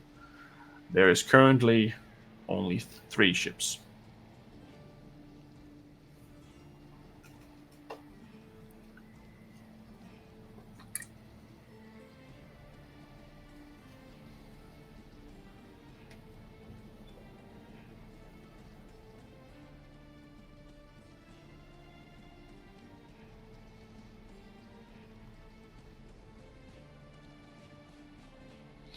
Sorry. Oh, good. Alright, so there's a few things you notice. First thing is there's only 3 ships. There is this ship, the Bartholomew. There's the Dark Howler, sometimes on the side of yours, sometimes behind yours. It seems to be navigating around a little bit. And then there's also the Cauterized Wound, which is a 3rd ship, which is... If you take them from a scale from 1 to 5, the Bartholomew is a 5. The Dark Howler is a 4. And the Cauterized Wound is a 3. And the 2 smaller ships are both gone. You do notice that on your ship, however, there's currently 2 captains and 2 first mates. The individual from the hulking presence, as you gather, Slick Slim and the ogre are both present on your ship. Slick Slim, however, looks like he has been chopped up and sewn back together. You can see that parts of his body is just like sewing marks, and he looks a little bit like his bones have been cracked and stuff like that, but he still looks like he's okay. It looks like things are alright. But his skin has a weird grayish tone to it. It's not quite human in that sense. He looks like he's probably undead of some sort. Whatever that's happened to him seems to probably be very permanent. The ogre himself, his wounds seems to have healed. He has infection in the wounds that he has, but it doesn't look like it's bothering him. You can see that some of the cuts and bruises are yellow and oozing with pus. He's just kind of ignoring it every now and then. He just walks by and spits at you. So that's odd that there would be 2 captains on this ship, but yeah, you can make of that what you want. Is it technically 3 captains with Hilda? No, so Hilda is the captain of this ship. Yes, but if those other 2 captains are on this ship. No, they're not captains. That's captain and first mate. So there's 2 captains and 2 first mates. Okay. It seems like the how should I say, the command group of a ship has been transferred to this ship, and they're not currently wearing their captain's hat or first mate badge, but they still have them. You can still see they have them. It plays you there for hours. No sunscreen, obviously. And it is getting hotter and hotter where you're going. And as she's standing there and she's whipping away and stuff, she's just kind of looking over her shoulder and making sure no one's kind of paying attention. She's like, You said you're gonna help my sister if anything happened. Would you really do that? So I would. There's not I could do to repay you for being the only person of value alive on this ship. I don't know how you can just say that. Like, it's been alone on this ship for a very long time. What do you And mean? obviously, you just want to get free and stuff, but if you honestly mean that you would help me find my sister, that would be great. I have contacts down south in that direction. It's the least I could do to reach out to them. Right. Well, just hang in there. I feel lucky. You might have a little bit of time on the deck later. I don't feel like I have much of a choice but to hang in here. Yeah, that's right, prisoner. Fuck you. She fake slaps you. I try to muster up spit in my mouth, but it's too dry, and I cannot. Yeah, especially with sunburn on top. Yeah. Well, at some point, she gets an order from someone else. And she says, I'm going to have to leave you here for a second. I'll try to be back as fast as possible. Take I your hear time. someone talking about a missing health potion. Just like walks off with them to try to investigate.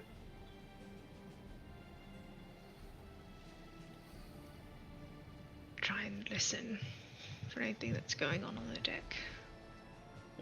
Make another perception check. 23 again, another 18. Yeah. Definitely hear some scuffle downstairs about someone yelling at each other and stuff like that. You hear her yelling at one of them as well, saying, "Well, if you put it in there and it broke, that's not my bloody fault, is it?"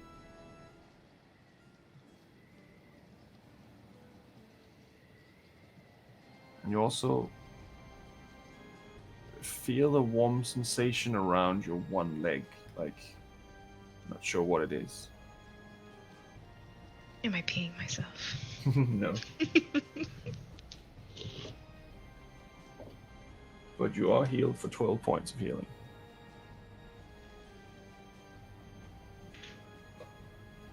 Puts me back up to max.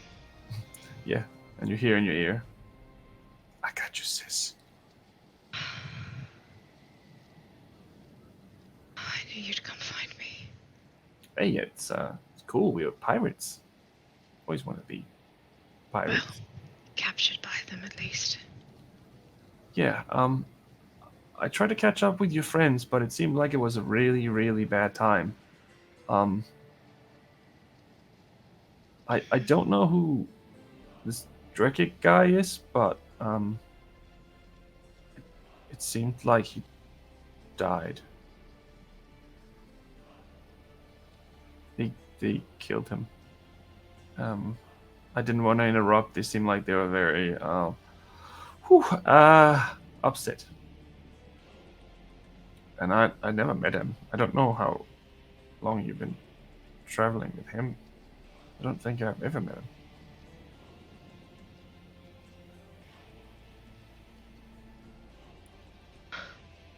Well, they were talking about trying to bring him back, but I don't know what that means. We can do it, surely. Maybe. I don't know what he can really do. No, him and Drakic, he took supplies so that he could do it. So. Okay, well, then maybe everything is fine. Where did you see them? Well, they were in this big room with all these really important people, and this big guy was like telling him that he was defending his daughter's honor and they could like bring her back to life, and then apparently Sean's wife can like materialize, and then she just started yelling at everyone, and this queen was just like super mad. But then I don't know, it seemed to work out. I think it was a good, positive thing. I don't know. That's good. Seems like everything's so complicated. It's much easier to just eat cake and do baking. Damn. And live on a farm. Yeah, I mean, it's getting winter now, so it's a little bit more like relaxing. But yeah. Hopefully they do you know if they came after me? Oh, yes, they did. I think that's. They came after you in a fishing boat. I heard And about that. the fishing boat almost sank. But they blew up one of Hilda's ships. Yes. And the crew, including those two people over there,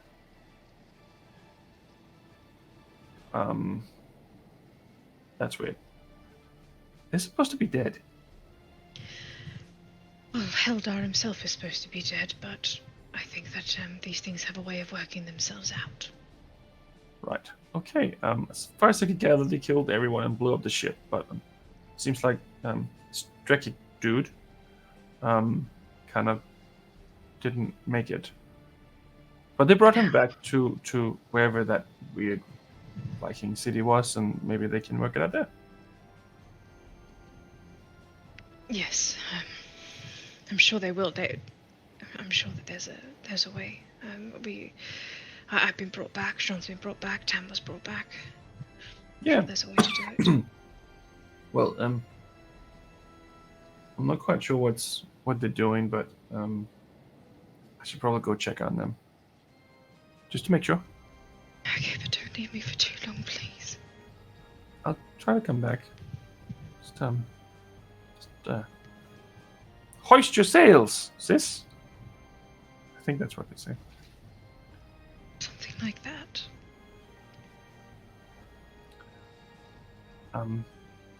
It's gonna be okay. I'm sure we can work it out. They're going to kill me.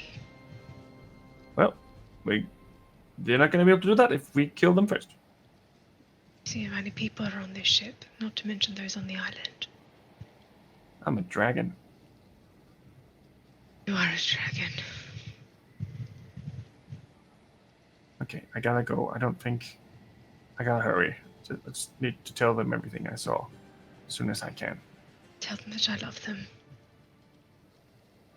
Sure. Yeah, of course. Tell them that if anything does happen to me, that it's entirely my own fault and I don't blame them for anything. And that it's been wonderful traveling with them. Didn't hear that part because you're gonna tell them that yourself. Also, my ear's really stuffed. I think I should go see a doctor. Anyway, okay. This is important. I will go and I'll go and find them. Okay. Right. You hear this rush of wind, like something's moving. And then 2 seconds later, you hear it again, and like, sorry, wrong way.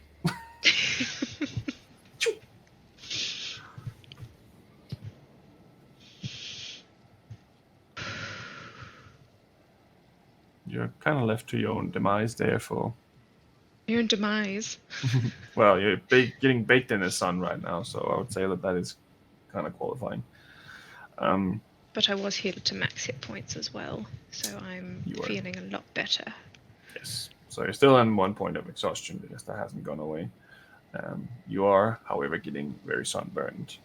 And it seems like the idea was to definitely give you a sunburn, so it would not look like you have not been outside. It's hard to contest that if you're sunburned. But eventually Sienna comes back.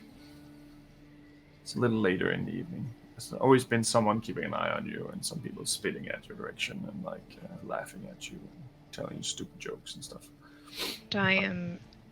As they do that, I don't even acknowledge, I don't give them the satisfaction of You know, I'll give them like a smile or something, but it's very like. Yeah. Every now and then Do you someone hear might what come up and punch you in the stomach as well or something like that, but nothing that would take your hit points away, I'd say. Unless you'll recover that.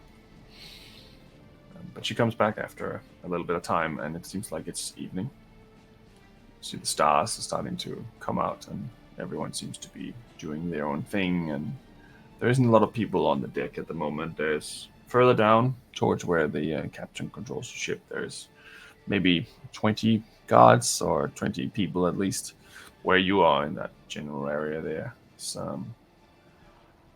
There's like 10 spread out here and there. As she comes back, she's like, "Ha! I hope that really served you well." She's like, "I hope you're okay." I love the sun. Yeah, looks like it's some really like you. Jesus, that is so. Whew.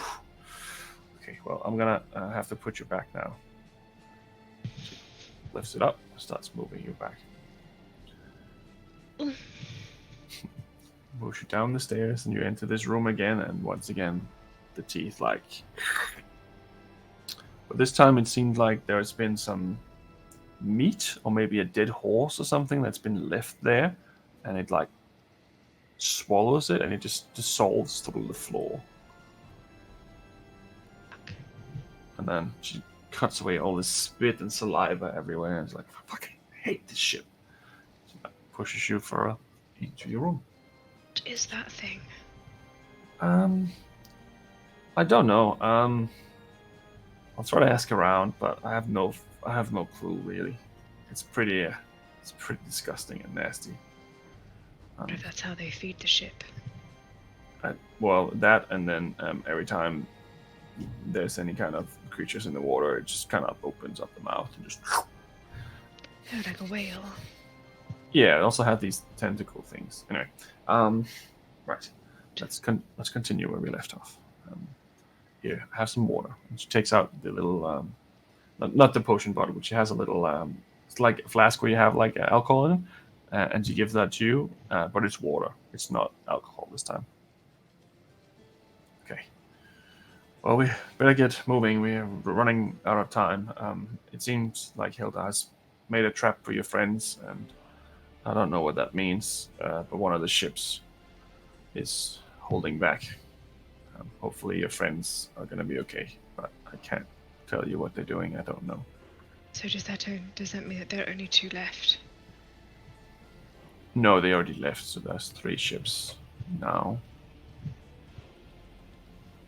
So they've taken down 2. Well, one of them left to make an ambush, and the other one was taken down. Yes, so they've taken down 2 ships. Or at least they will. Wow. I wouldn't get my hopes up. That's pretty crazy. They took down an entire ship with nothing but a fishing boat.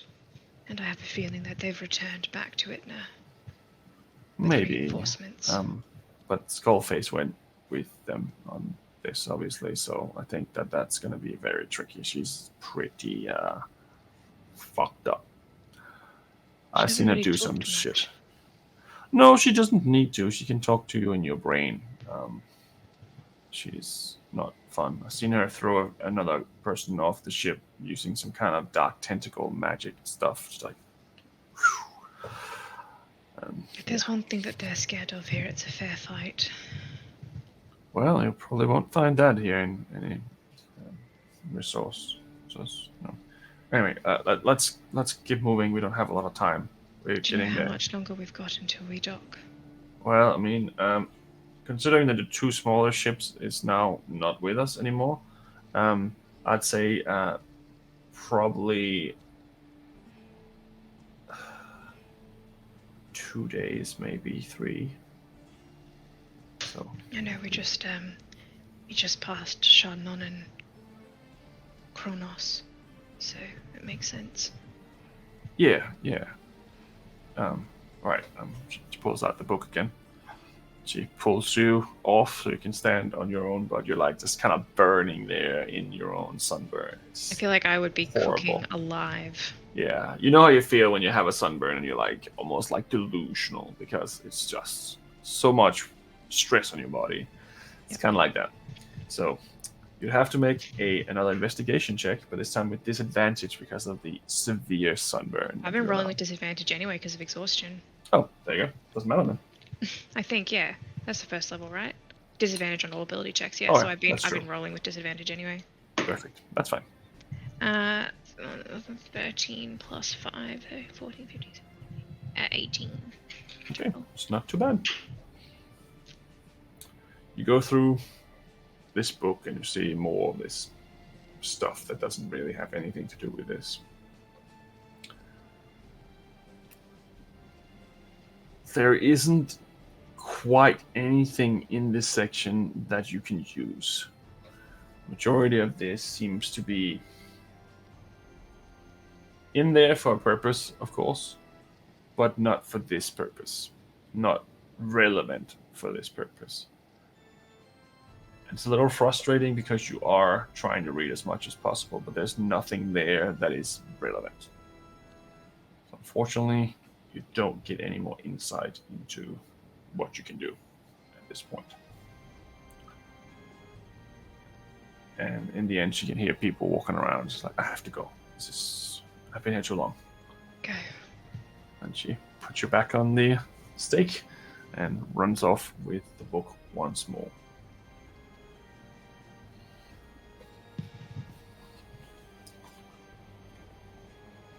Anything else you want to do for the remainder of this evening or night? Just much of the same. Listening out. Trying to catch glimpses of conversation. Things like that, just the same. Right. All good. Make another perception check, I'd say.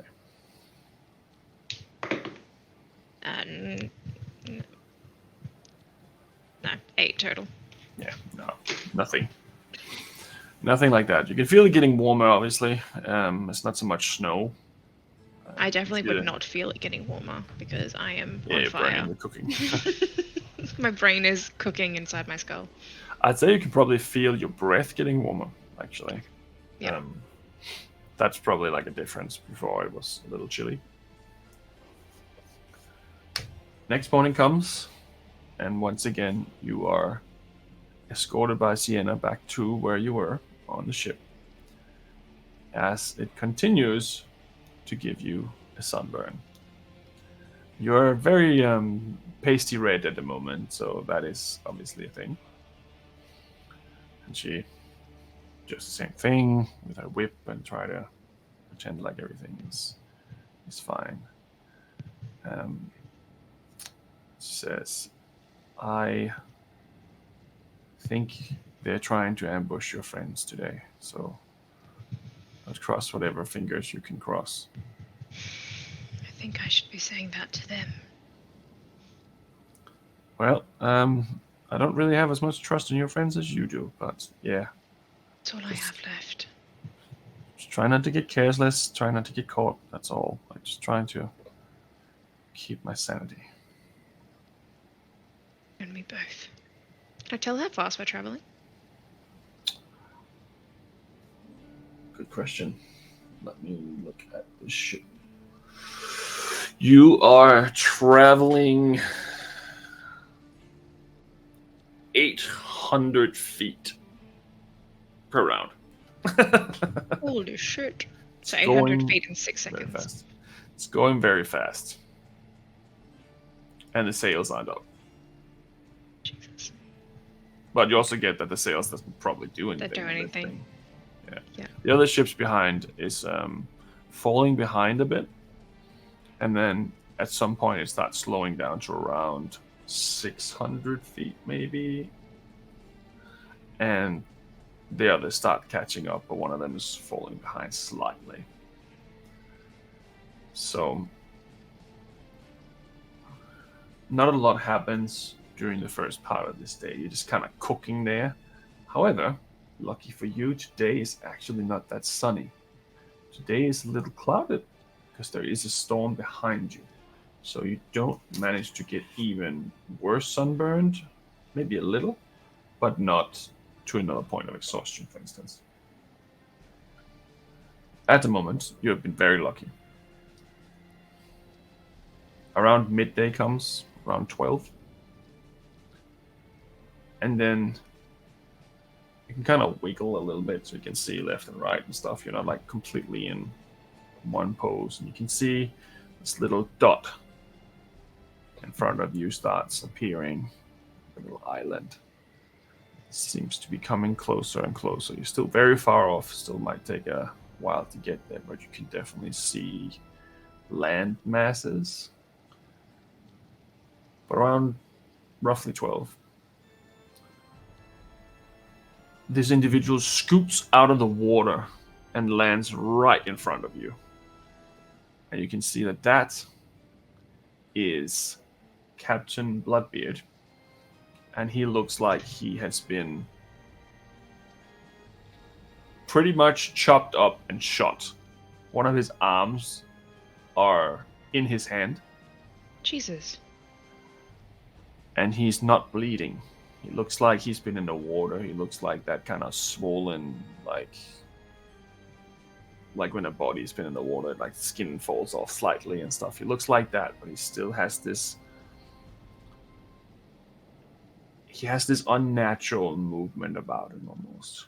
You can see his eye is like all fucked up too. You can see there's like green glows coming from within his eyes, and he's just like, and he throws one of his flintlocks across the deck and just kind of, and he walks off. And behind him, another one jumps up. You can see that is the skull face. That is the female as well. She jumps up and she doesn't say anything. She just goes over and picks up his gun, puts it in her thing. She goes over to you and she just smacks you right in the face. And then she's like, ah. And then she casts a spell on you instead. And you take 14 points of damage. She damage is it? Force. She blasts you pretty much point blank with Eldritch Blast. And you can see that she's also taking a lot of damage. Like, she has scars through her tattoos, and everything is just kind of like pretty fucked up. But they're still kind of moving in this unnatural kind of speed, considering how damaged they really are. Both of them look like they're very upset. And they just don't say anything. You just walk into the captain's quarters, and you can just hear yelling, and then gunshots, and then more yelling, and more gunshots. And you can't see it from where you are, but they walk out of the room, so it doesn't sound like they were killed.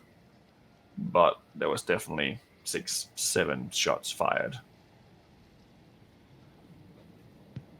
And then they go out of your periphery, and you can't quite see what's going on.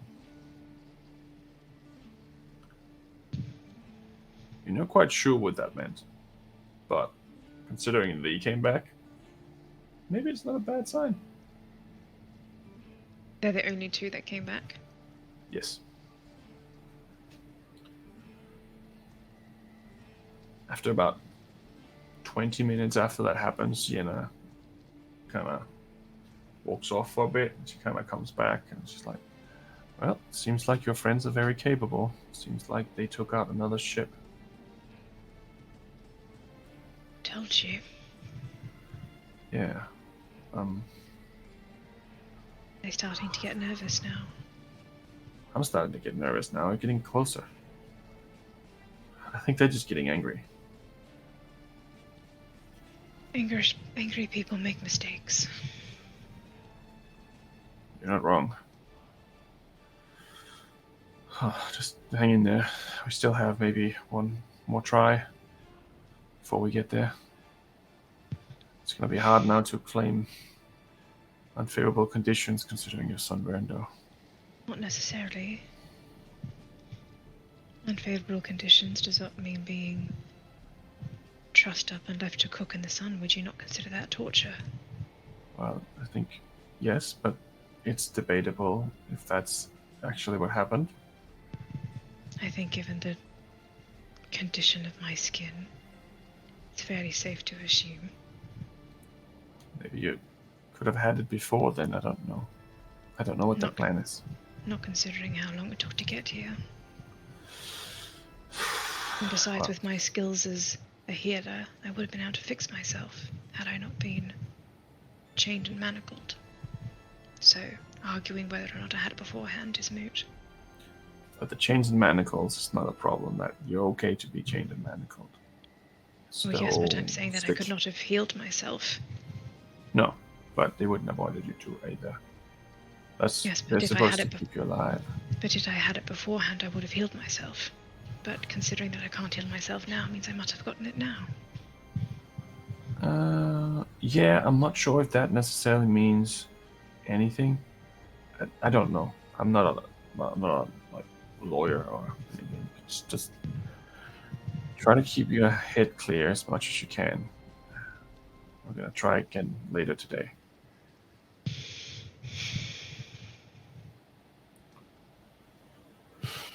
Right. Okay. And you slowly start approaching this landmass. And what I can see is, I'm assuming, the mountains. See a mountain range. You start seeing little dots that looks like ships, shipwrecks sticking out of the water. See a familiar lighthouse giving off a red light around it. It's very specific for this region. You can see the little spires on the keep on top of the mountain as well. But it's kind of what you can see at the moment. You're still very far off. Evening comes, and you are escorted back to your quarters once again. And she pulls out the book and makes sure that everything is safe once again. And she pulls you off and tries to help you read this thing. I need you to make another investigation check.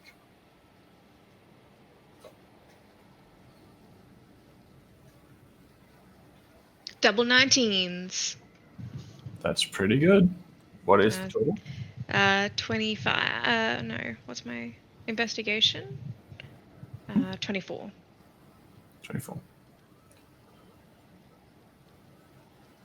She kind of goes through it with you, and at one point you kind of doze off for a sec, but then your eyes just fall on this piece of information, and you kind of stop, and then you read it. And it says that a captain cannot dispose of a first mate without a trial. Depending on how you want to bend that, he could not have killed Rin. And it also states, if a captain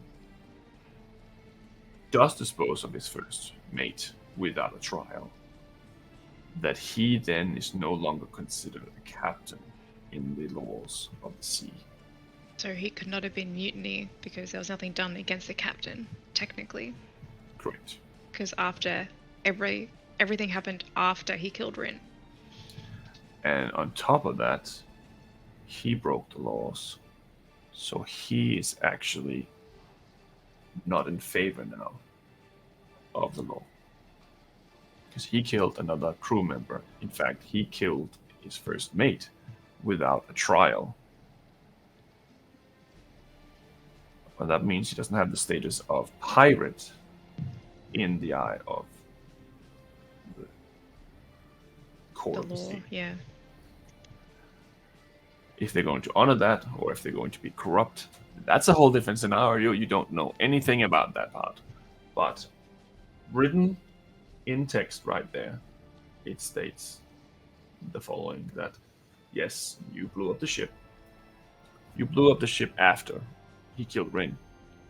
He killed Rin because he didn't follow the order. The order was pretty much suicide in the eye of the crew and the captain. But he didn't have a trial. So by killing Rin, he was no longer a captain. And by not having a captain, the ship is no longer part of the court of the sea. And in that moment, you destroyed the ship. So theoretically, that could mean you're fine. I am going to try and not let Sienna like read my face that there was like a penny drop moment. Like I'm gonna try and just be like I don't want her to know that I may have found a loophole. Okay. Make a deception check. Oh no, I got a natural 20. Oh wow. Okay. But I have to do it with disadvantage. Well, you still can get another one. No, I rolled them both at the same time. The Oh. other one was a 14, which is 25 total. Okay.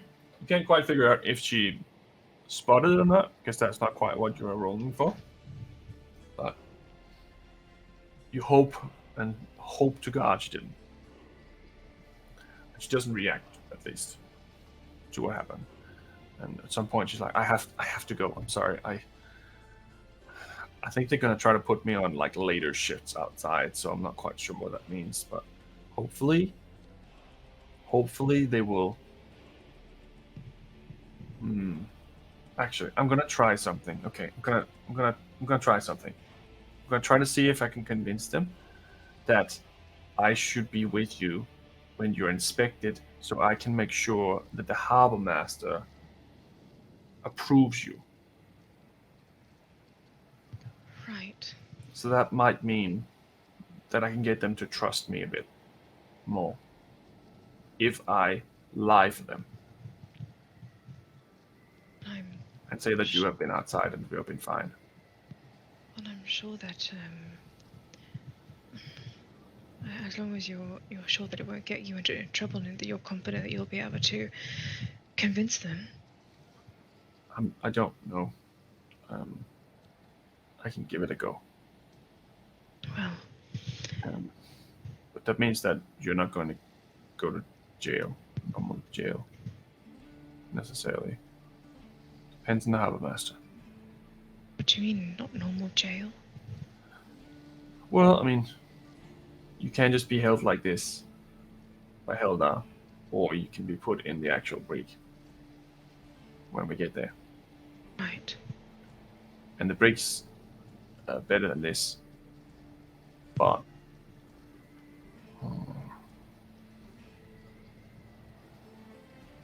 I'll see what I can do.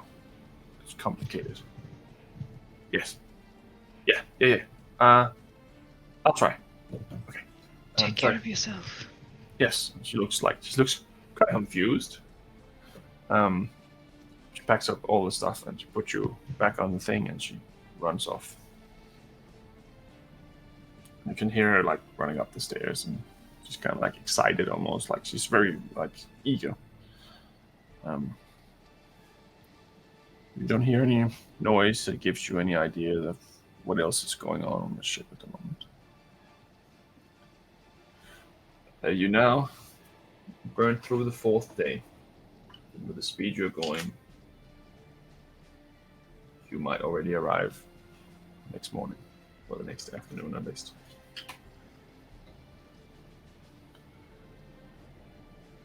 Okay. You need a short break. Or are you okay? Well, I did drop my pen. That's not considered a short break, but yeah. I might just go fill up my water bottle.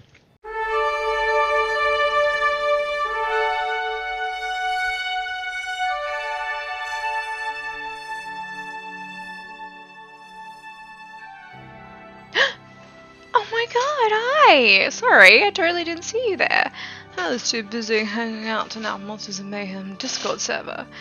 Hi, I'm Laura, your friendly neighborhood gremlin, and today I'm here to talk to you about the Monsters of Mayhem Discord server.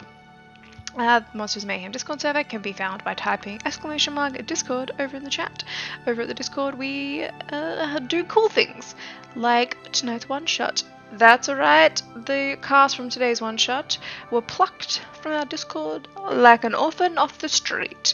So if you want to come hang out and play Dungeons & Dragons, come do that. We also have not streamed one-shots if you don't want to be broadcasted to the entire internet. We also do that as well. Our mods run kind of one-shots and things like that. Or maybe you're looking for people to play your home game. or looking to form a group of players, come to that as well. You can poach awesome D&D players from our Discord server. We allow poaching, which is really cool.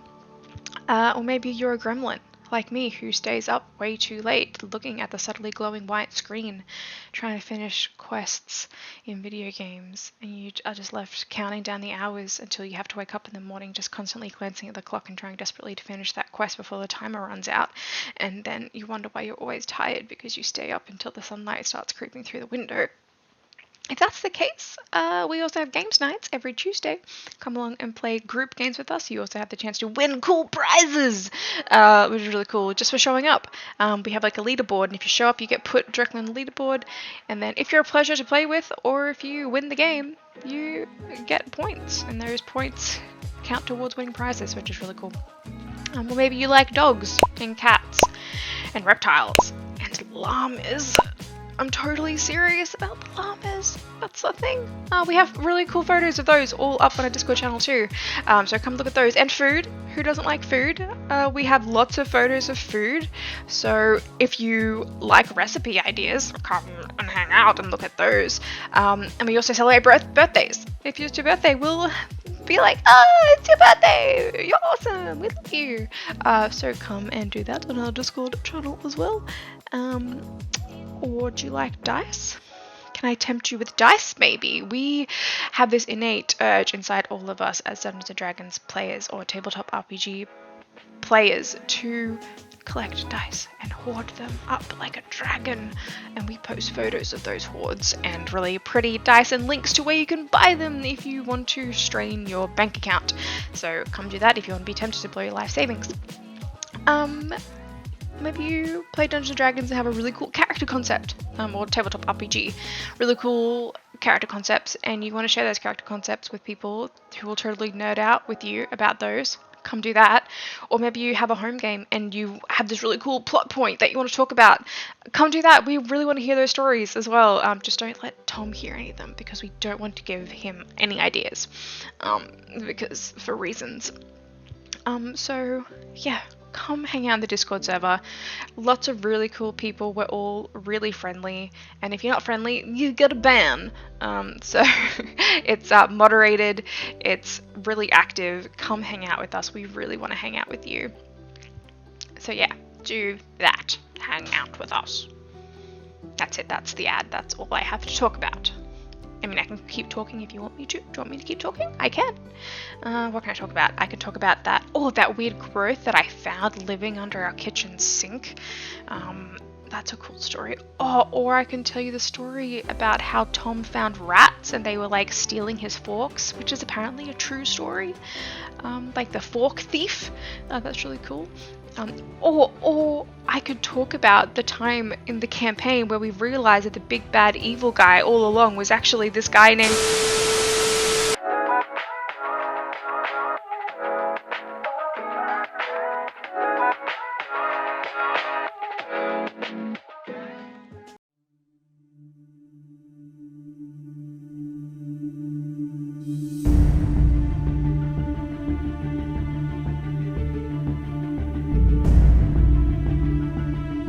Hero time.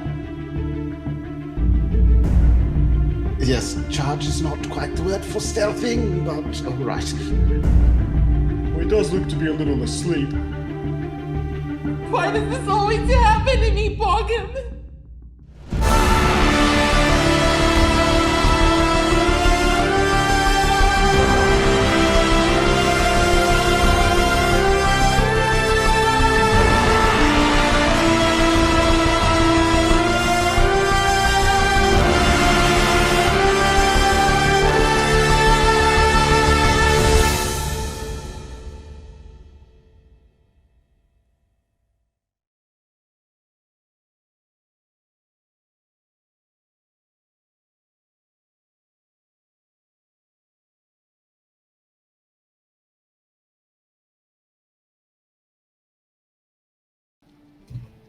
And yeah.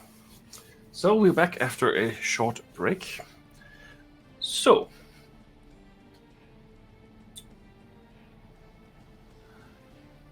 as that evening ends and next morning comes, you are once again picked up and placed at the front of the ship. This time, however,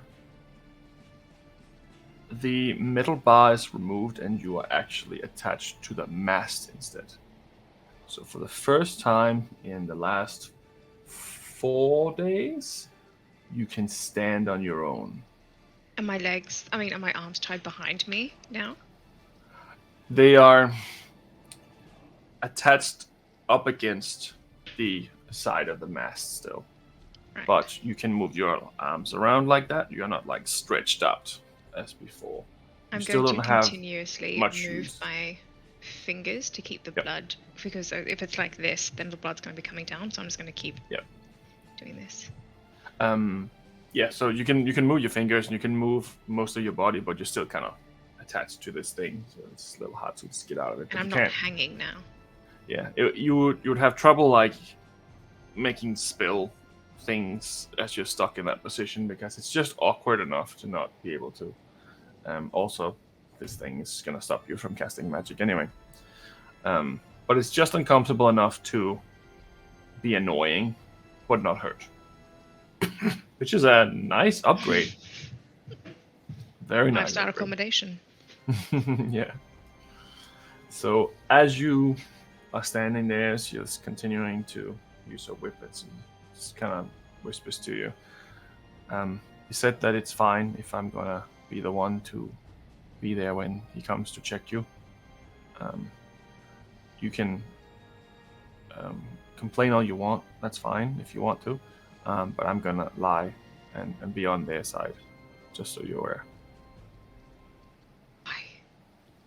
Because if I do that, they're gonna trust me more, and there's a chance that you and I are going to move around a little bit more freely when we get there. I can also not lie, but then I might get in trouble. Can I ascertain whether or not she's trying to fuck me over? You can make an insight check. Oops. Rolled a 7, 12 total. You're not sure. It could be either one or the other at this point. You don't know this person. She's done a lot of things to try to help you, but she's also not done anything. So it's a little hard to kind of gather.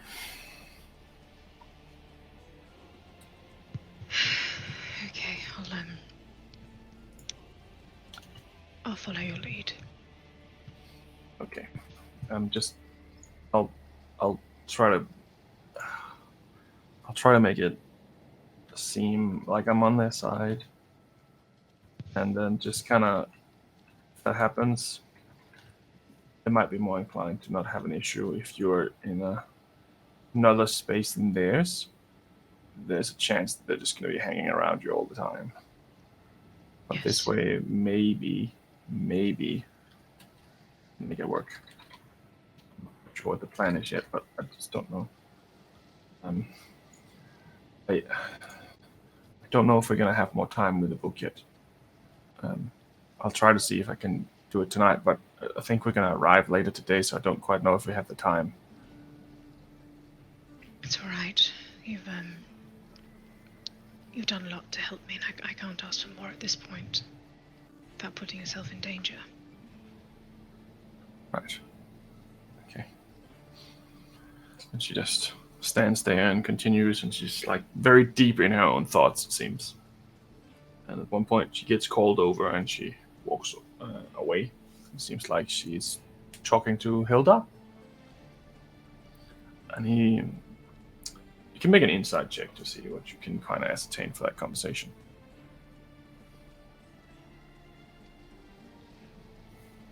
19 total, not 14. 19. Okay. She seems to be taking orders, and she seems to acknowledge his orders and not complain or anything. Whatever the order is, you don't know, but he seems very. He's using his hands a lot to like describe that this is very important or something like that. So whatever that is apparently important.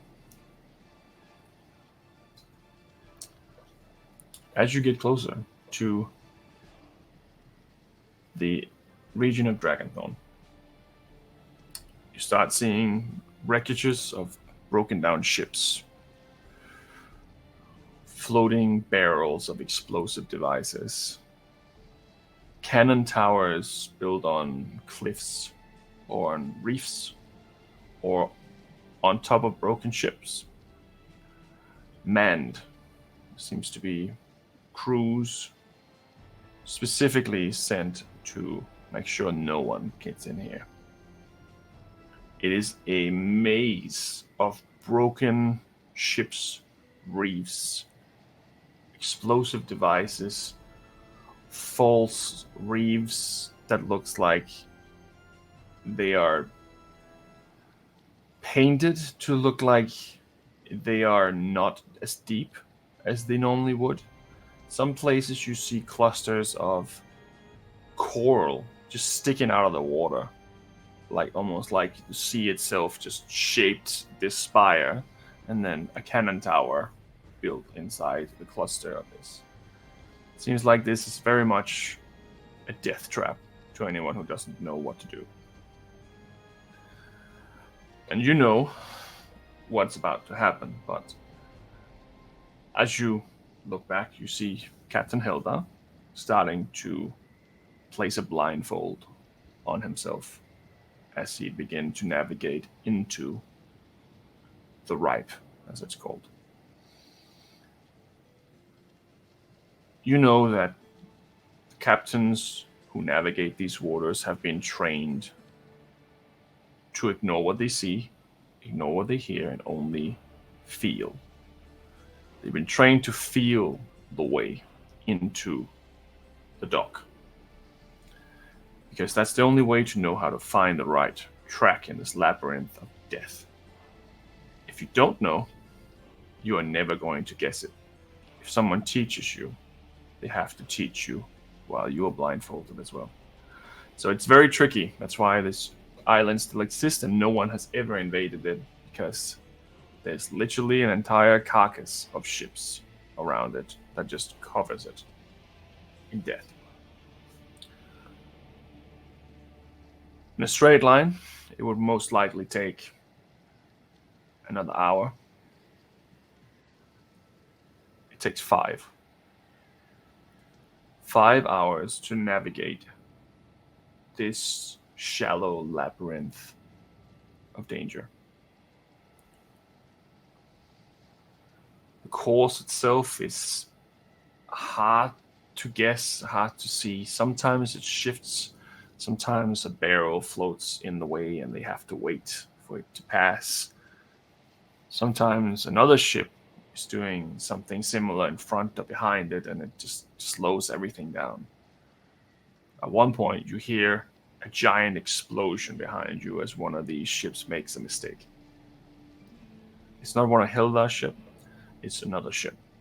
And it just goes up in flames, and you just see this fire just brewing as the ship goes down and joins the graveyard of ships around it.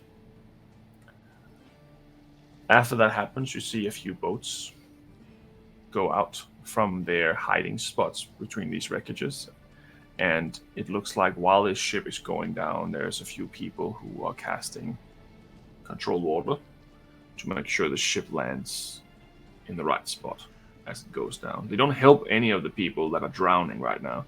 They're just moving the ship into the right direction. These are known as the Sea Guardians. The only thing they do is make sure that the Ripe stays the way it is. Normally, when you approach this place, you would end up in Sabershore. That's where you would normally park your vessel, anchor down, and wait for the inspector from West Nook to come and check your cargo, check your ship, figure out who you are, where you're from, all that stuff, and also pay homage to them, because that does mean you have to pay them. It can take up to 24 hours before they inspect your ship, and at that point you are not allowed to enter. However, if you are of a special respectable individual, you do not park there. Instead, you go under the twin bridge into the sweet spot and go straight to Pelican Bay. There's no wait.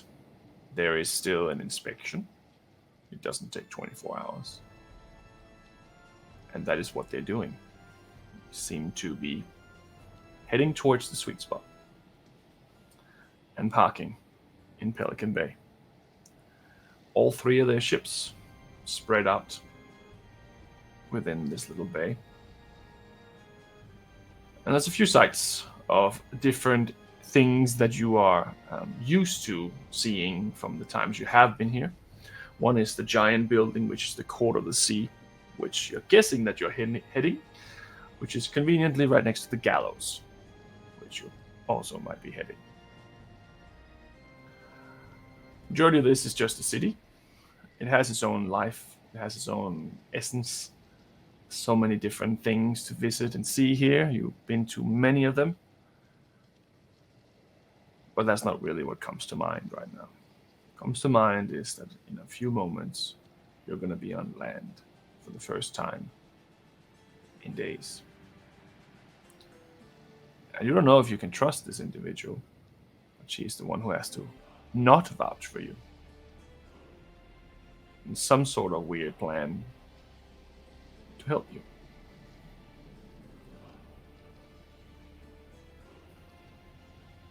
As you approach, all the crew starts heading to their positions. Some gets ready and pick up all their stuff, and they're ready to go and have some land show for like a little bit of time where they can sorry, not land show, I don't know what that means. So they will have some shore leave, I think it's called. And they will go into the city, they will get drunk at Jane's Dam Inn, they will go to Hotel Blunderbuss and have lots of fun with lots of different people at the same time, or just have an uncomfortable rest, which is what that place is known for. Some might go to the Luck of the Draw and start playing cards or dice. Some might go and get their fortune read at Madame Serena. Some might fix their ships. Some might go to the Fiddler's Market and buy junk and stolen shit. Some might buy maps, or some might go to Taylor's Tailor. A lot of these names go through your head as it's been a while since you've been here. But for the love of God, you can't remember any of them that could help you. Everyone here abides to the laws of the pirate lords. The ship anchors, and the men start heading off. One by one, they start filtering through, and right as you were, you could probably count 120 men on this ship. You can see the other two ships, and you can see that there's probably around 60 on the Dark Howler. And maybe 40 on the Cauterized Loom. So we're looking at like 220 people. It's a pretty big at least group, but it's not the biggest you have seen. You know that from your history. Actually, roll a history check.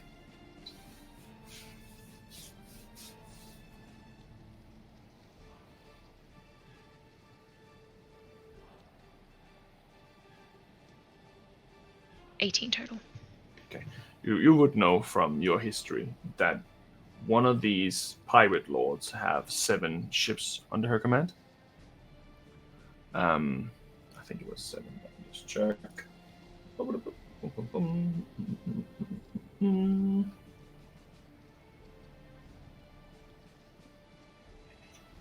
9, sorry. She has 9 ships under her command. And one of them has 15. So, probably around 2,000 men, maybe? It's some pretty big people who are these pirate lords. It's not just anyone. Even with 5 ships, Hilda would be far off. Just status-wise, at least. But they all start filtering off. And eventually, a dockmaster appears on the side of the ship. And you can see Hilda just nods to Sienna. She nods back to him. And he starts walking around, inspecting what you can see. And then he heads below deck. After maybe 30 minutes or so walking around, he comes back up. And he goes over to Sienna and you and he says, I am here to inspect the prisoner. She looks like she's in good condition. Oh, what would you say, Miss Booza? And she looks at you and then she looks at him and she's like, yeah, well, she's in pretty good nick for someone who's been a prisoner. Like, I think we've taken pretty good care of her. She's gotten food and stuff, so... And you can see she's sunburned, so she had plenty of fresh air. Right. I can see that. Open your mouth, young lady. Looks at you.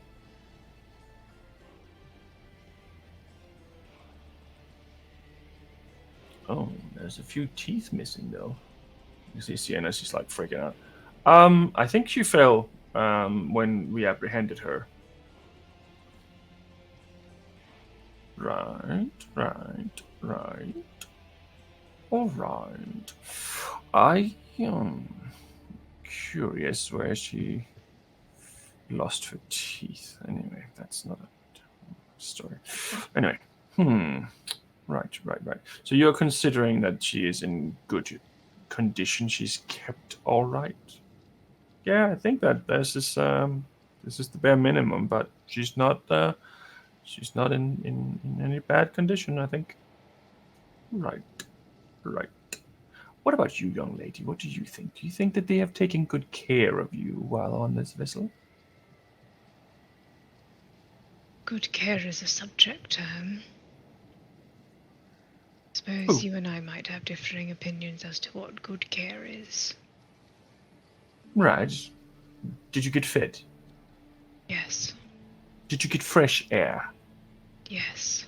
Well, I think we agree that you are in perfectly good condition. And he looks over to Sienna and she gives him a bag, and you can just hear it clink. Well, seems like we're done with the inspection for now. You can take her wherever you want. I don't care. Keep the manacles on her. That's fine with me. We don't need to imprison her after this. You can keep her in your care. Anyway, I'm going to go and see if I am going to be lucky tonight to hit the luck of the draw. I'm going to play. Good luck. Thank you. She's awfully cheerful. Anyway, he heads off. And Jenna's like, I have never lied that much in my life. You didn't lie. Well, okay. Well, I'm gonna keep you here for a little bit.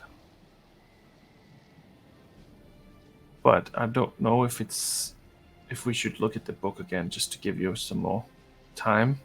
I don't know what that's going to do. I think we probably should. We don't have a lot of time left. Probably have a few hours, to be honest. Maybe we should just do it. She pulls out her back. She takes the book out. And look around and make sure that no one's like looking at us. Make a perception check. No. Natural 4. Okay. So 9 total. You don't see anyone. Seems like everything's fine. She takes out the book, and she starts showing it to you once again. And you can make another investigation check. Natural 1. Okay. You are pretending to read, but you don't ascertain any information. You're going through it. You don't remember anything. You're just like... It's just nerves and the fact that you might already have found what you're after. You're not interested, but you have to pretend like you are right now. And after a little bit, she's like, is there any of that you could use? It was definitely helpful. Thank you. Oh, good. Okay. I think what we're gonna do is they're gonna march you through the city. So, I hope you like vegetables. Well, my skin is already that of a tomato, so make a soup out of me by the end of it. Okay. All right. And she waves over a few people that's been standing on the docks, and they're like, and they come over, and they're like really big, burly guys. They look like they're probably like lumberjack types. And one of them grabs your chains on one side, and one grabs your chain on the other side, and she's walking kind of in front of you a little bit, probably 10, 20 feet in front of you. And as soon as you come off on the docks, you can see everyone's like starting to just like grab something in their bags, and they have all these like old vegetables that they couldn't eat or something like that. And some of them have like little rocks and stuff, and they just start throwing it at you as you're paraded through the street. Lucky for you, there's not a lot of street between Pelican Bay and the court of the sea. However, for now, you do take 3 points of damage, 9 points of damage, and 2 points of damage from rotten fruit and rocks. Good thing I was healed earlier, because I'm back down to not a lot of it was. You are moved around the gallows as just a extra thorn in your side, so to speak. And you can see that there is 3 or 4 other people who are hanging there. Seems to be probably a few days old by now. And they're just hanging there, and they just have signs on them that says mutinist, traitor, murderer, breach of the law, stuff like that. All of them, they all seem to be definitely punished.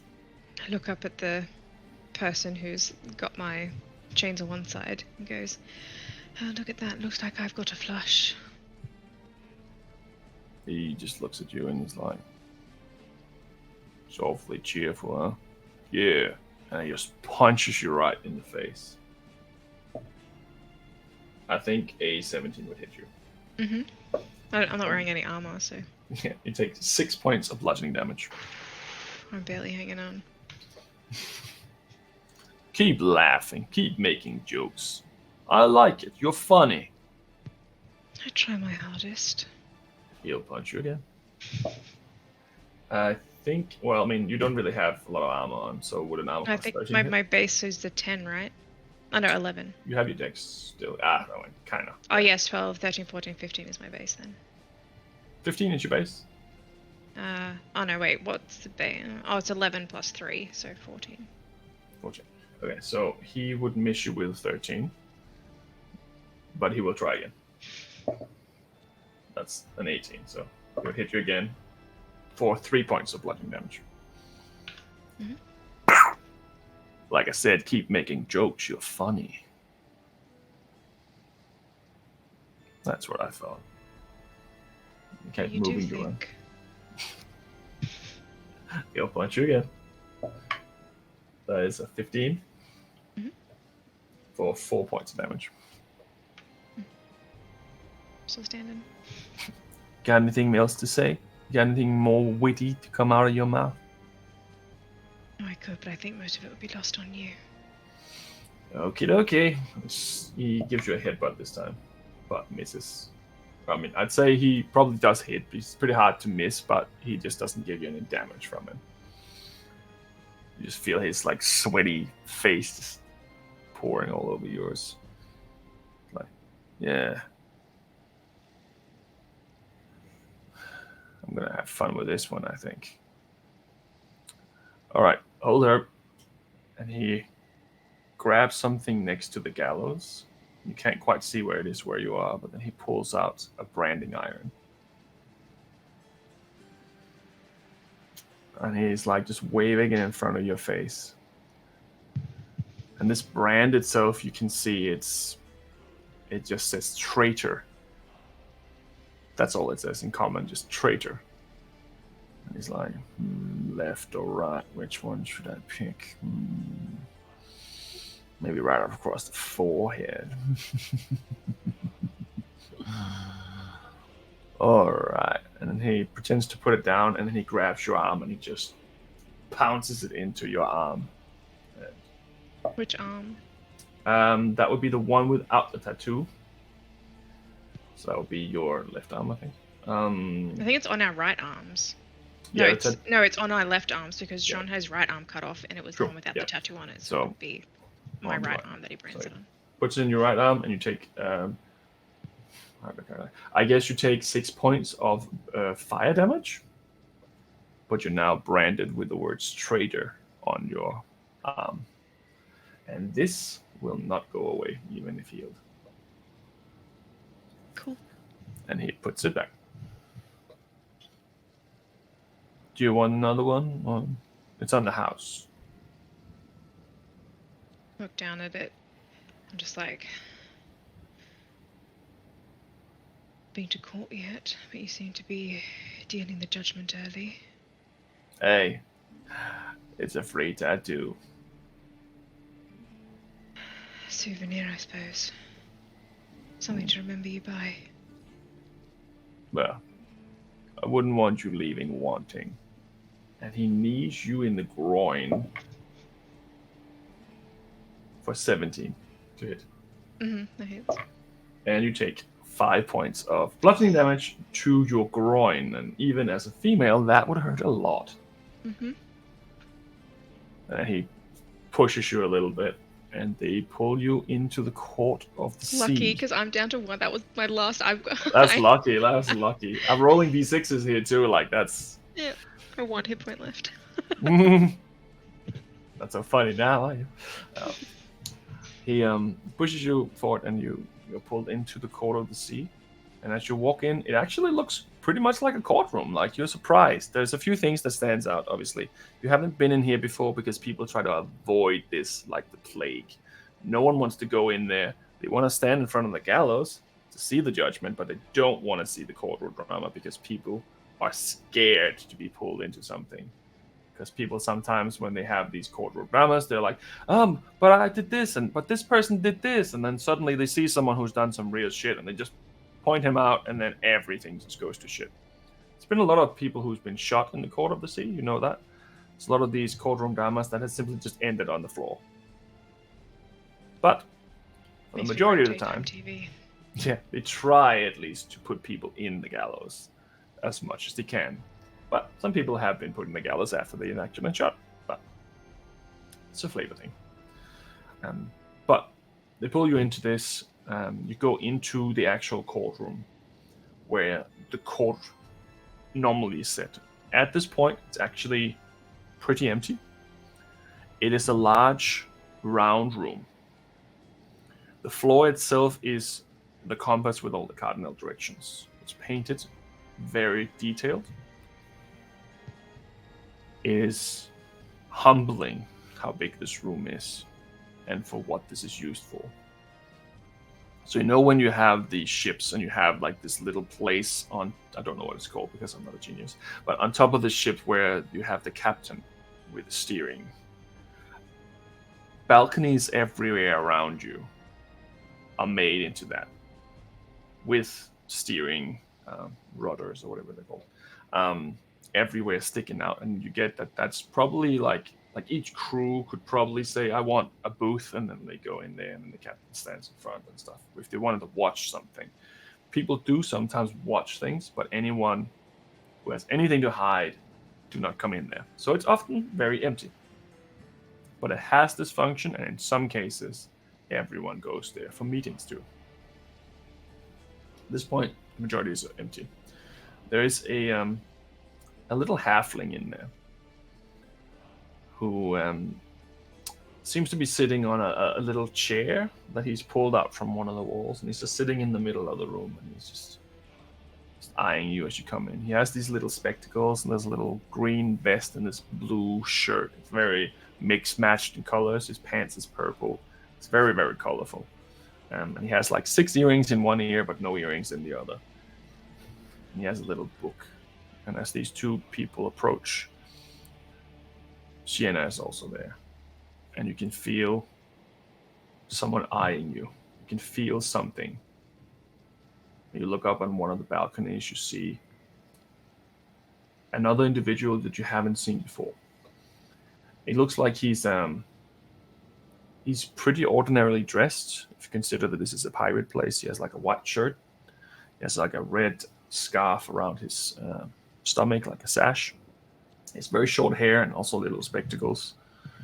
His hair is brown, but slightly reddish. He's just sitting there on a chair, just looking at you as you come in. But he's sitting in the dark. He's like, he doesn't want to be seen. He's just sitting there, just watching. And the little man, the little halfling in front of you, he says, so this one here is going to court, is that right? Yes. Right. State your name, young lady. Celeste. Celeste. Okay. Any last name, Celeste? Hi, Christ. Hi, Trussed. Right. Well, and who is the accuser? That would be who? Jenna's like Captain Hilda. Captain Hilda. Yeah.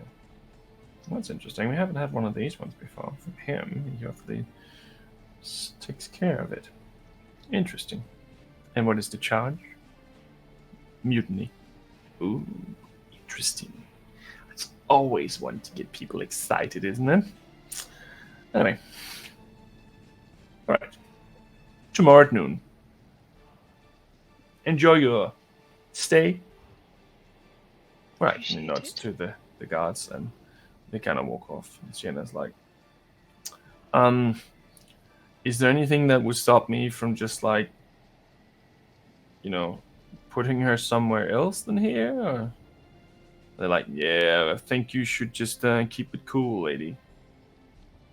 Right. Okay. And she just kind of follows along with them because now she doesn't really know where to go anymore. She was trying to do something. Didn't work. And they take you down underneath the core of the sea, and there's these cells. Just rows and rows of cells in several different layers. And some of them just has a sign that says mutiny, petty theft, and all that kind of stuff. There's a few other people in here, but the majority of them look like they've probably been sentenced to jail time for a very long time instead of being hung. The mutiny part's very quiet for some reason. You can kind of guess why there's no one here for a very long time. But you are given a cell, and you are free to move around and use your arms and legs as normal.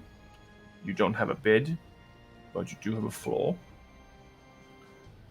And as the guards push you in, close the door and lock it, one of them just boops Sienna's nose, and he just walks away, and she's like, fuck. She just stays there for a little bit, just looking at you. Are my shackles taken off? No, they have been requested to stay on. They have done this with way too many people that cast magic for them not to find a loophole. She just kind of stands there looking at you. I don't know what you're gonna do tomorrow. I don't know what's going to happen. Just good luck, I guess. Thank you for being the only human on that ship. At least one that's worth a damn. Oh. Maybe hold that thought. Just look after yourself, and no matter what happens, I hope you find your sister. Thank you. She pulls out a tomato, and she slides it across the floor to you. Gotta keep the prisoner fed, I need to be alive to see tomorrow so that he can get his vengeance, so see around. She just kind of doesn't really know what to do with herself. It's like it's like when you quit a job, but you're there for the last day, and you're like, it's weird now. One more thing Yeah. before you go. Yeah. You hear fighting. Ships come. See some people. Just promise me you'll stay out of their way. Right. Yeah. Okay. Sure. Sure. Okay. Right. It just kind of walks off. It's very loud in here with all the other people. My tomato. Yeah. It's very loud in here. There's a lot of noise. There's a lot of people making a fuss. But strangely enough, you managed to get a long rest. Maybe it's because you've been in a dire situation up until this point that this is actually comfortable now. Or maybe you're just so exhausted that you finally fell asleep. Can I remove my point of exhaustion? You can. Ah, yes. And you can roll your hit dice. What do you mean? Well, in a long rest you can heal. Or you can heal up completely. Yes. Heal up my whole hit points back again. I was down to 1. You're still losing you're still missing a few teeth. Yes. And you still have a very big branding on your arm saying traitor. And big sunburn. Technically, that would also probably heal. But you would have a nice tan the next morning. Elves, I would say, probably are more easy to retain sun without getting sunburned, I think. So, yeah, for now at least, you should be okay. At the end of your long rest, you notice this guy that you saw in the corners. He's walking around amongst the cells, just kind of taking in every single one. And he stops at your cell and he just looks at you, sizing you up.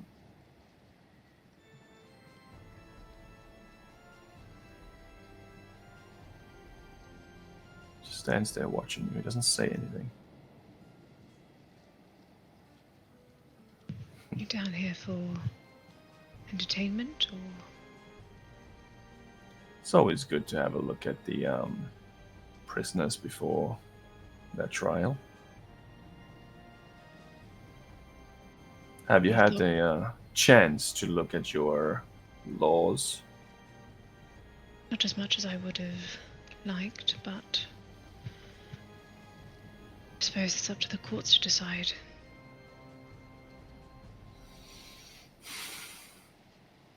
Whatever punishment they see fit. Yes, I do believe that it is. That's why it's there. I do believe in a fair trial, after all.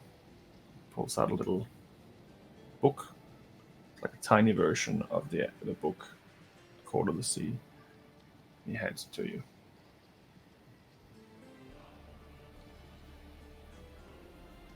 You can keep it. It's very generous of you. We'll see. We'll see.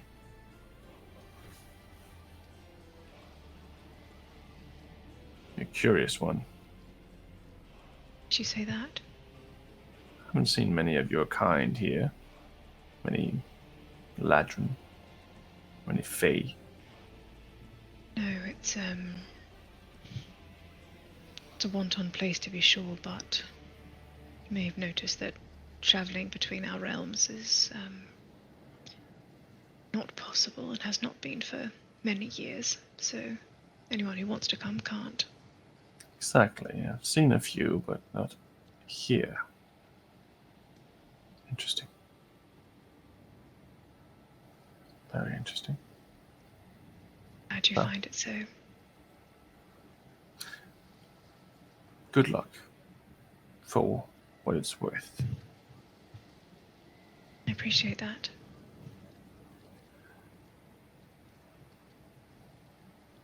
I will go check on some of the other prisoners that are less exciting. He just kind of walks off. I'm just gonna watch him through the bars. Let's see what I'm trying to get a feel for the way that he walks. Is it very kind of like high and mighty and aloof, or is it kind of like, I don't know, I'm just trying to get a feel for how he's like what kind of. Make an instant check. Oh, I don't have to roll with disadvantage. No, that's true. That's probably the first roll today. Oh, it wasn't great. There you go. It's just 11 total. Okay. He's kind of wandering a little bit. He doesn't look like he's actually looking at these prisoners. He looked like he came to see you. He's pretending to look at them, but you can see that he's not really caring about them whatsoever. It's hard to tell what kind of man this is. He walks with a purpose, but not with direction in that sense. After leaving you, he's just kind of wandering back and forth a bit before leaving. How old does he look? It's probably around 30, maybe 40. And he's human? He's human. He looks a little bit off. Like he looks like he doesn't have a beard, which is one thing that's a telltale sign of people that's been on the sea for a while, that usually they don't shave very much. He doesn't look burly, so that's also a little odd. He looks very skinny for someone who's in a place of embellishments and various different luxurious foods that's been stolen and gold and all that kind of stuff. He's in good condition. He doesn't look unhealthy at all. He actually looks like he's in perfect health, which could not be said about the majority of the people who live here, including yourself. You're missing 4 teeth already. But he seems like he's actually in pretty good nick. So it is standing out as a little bit odd. But that's pretty much it. And what's the time approximately? If I had a long rest, let's say, for me, long rest is 4 hours, but. I'd say it's probably around 4 o'clock now. In the afternoon? It took them 5 hours to get in. I would make it.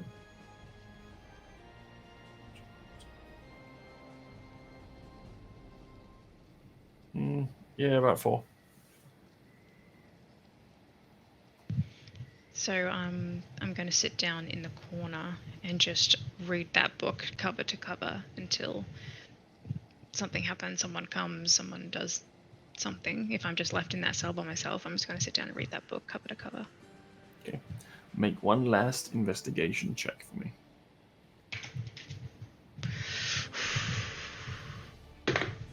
Oh, yeah, that was 22 total. 22. So, this book itself is more written in a legal wording, so to speak. So, some of the words are a little bit more confusing too, because it's unnecessarily hard to read. But you do really well, and you find all those points that you've already found, and you kind of note them in your head, like, okay, this, and this makes sense. And then you go through it, and you start getting towards the end of this book, and it starts being additions to the rules that have been added, or clauses that talk about a specific thing and stuff like that. You go through all of these different things, and then it states that if, this is a new edition that has been a few years old, it seems, if a captain disposes of a first mate or attempts to dispose of a first mate without legal trial, the first mate defaultly becomes the captain. So if Rin had survived, he would have been the captain. But by him killing Rin, he became, by default, no one. And Rin would have been captain if he was alive. But it also means that technically, Hilda killed the captain. Depending on how you want to flavor that. And how well you can convince people, that is a clause in there that can be interpreted with legal speak in potentially the way that I just described. Potentially, now you could flip it around on him. So if a captain tries to dispose of a first mate without a trial, the first mate by default becomes the captain. Yes. So if he's successful, of course, this person, it doesn't really matter because that first mate's dead, but the captain would still have lost his captaincy. Yes, in the instant that he was bleeding out, essentially. In that instant, though, he was bleeding out where he tried to kill him. He was the captain. He died. Helda killed him. He committed mutiny because he killed the captain. In that, 10-second gap. And you blew up the ship after Rin was thrown off. Yes. So you didn't do anything wrong, technically. By the law, yes. Because Rin was the captain. And he was trying to stop it. And you stopped it. You did kill a bunch of sailors. But depending on the gray areas, technically they were not part of the court of the sea because there was no captain. Or maybe there was a captain. Depending. One or the other. But I was trying to save the captain. Yeah. Interesting. Got pretty lucky with your rolls for your investigation, so that's good. I got a very good bonus to investigation, so it helps. Yeah, no. Yeah. For now, at least. You start gathering an idea in your head about what's actually going on here. How corrupt it's going to be. How much they're actually going to listen to you if you even get a chance to speak. You don't know. But for now, that's where we'll leave it. Oh no, we got so long until that happens too. Until the next session. Yeah. Okay. Come on, friends. Hoist your sails. That's what happens when you split the party, literally. Yeah. I split it so hard Dreki died. Oh god, got splinched. Well, for now at least you have some more insight into what happens. I need to hire a lawyer and get them to write me a defense. Well, you might be given one. You might not be given one. I mean, in real life, I need to go out and hire a lawyer and get them to write me a defense. Fair. Maybe. ChatGPT. Yeah, ChatGPT. Excuse me a second while I just type this into my legal advice. Rules? Yeah. Well, yeah. Cool. Well, Thank you that's for where we'll leave it for today, and then we'll catch up next week, hopefully in time. If not, she said a goodbye to Alexander, so. True. There we go. And that's where we'll leave it.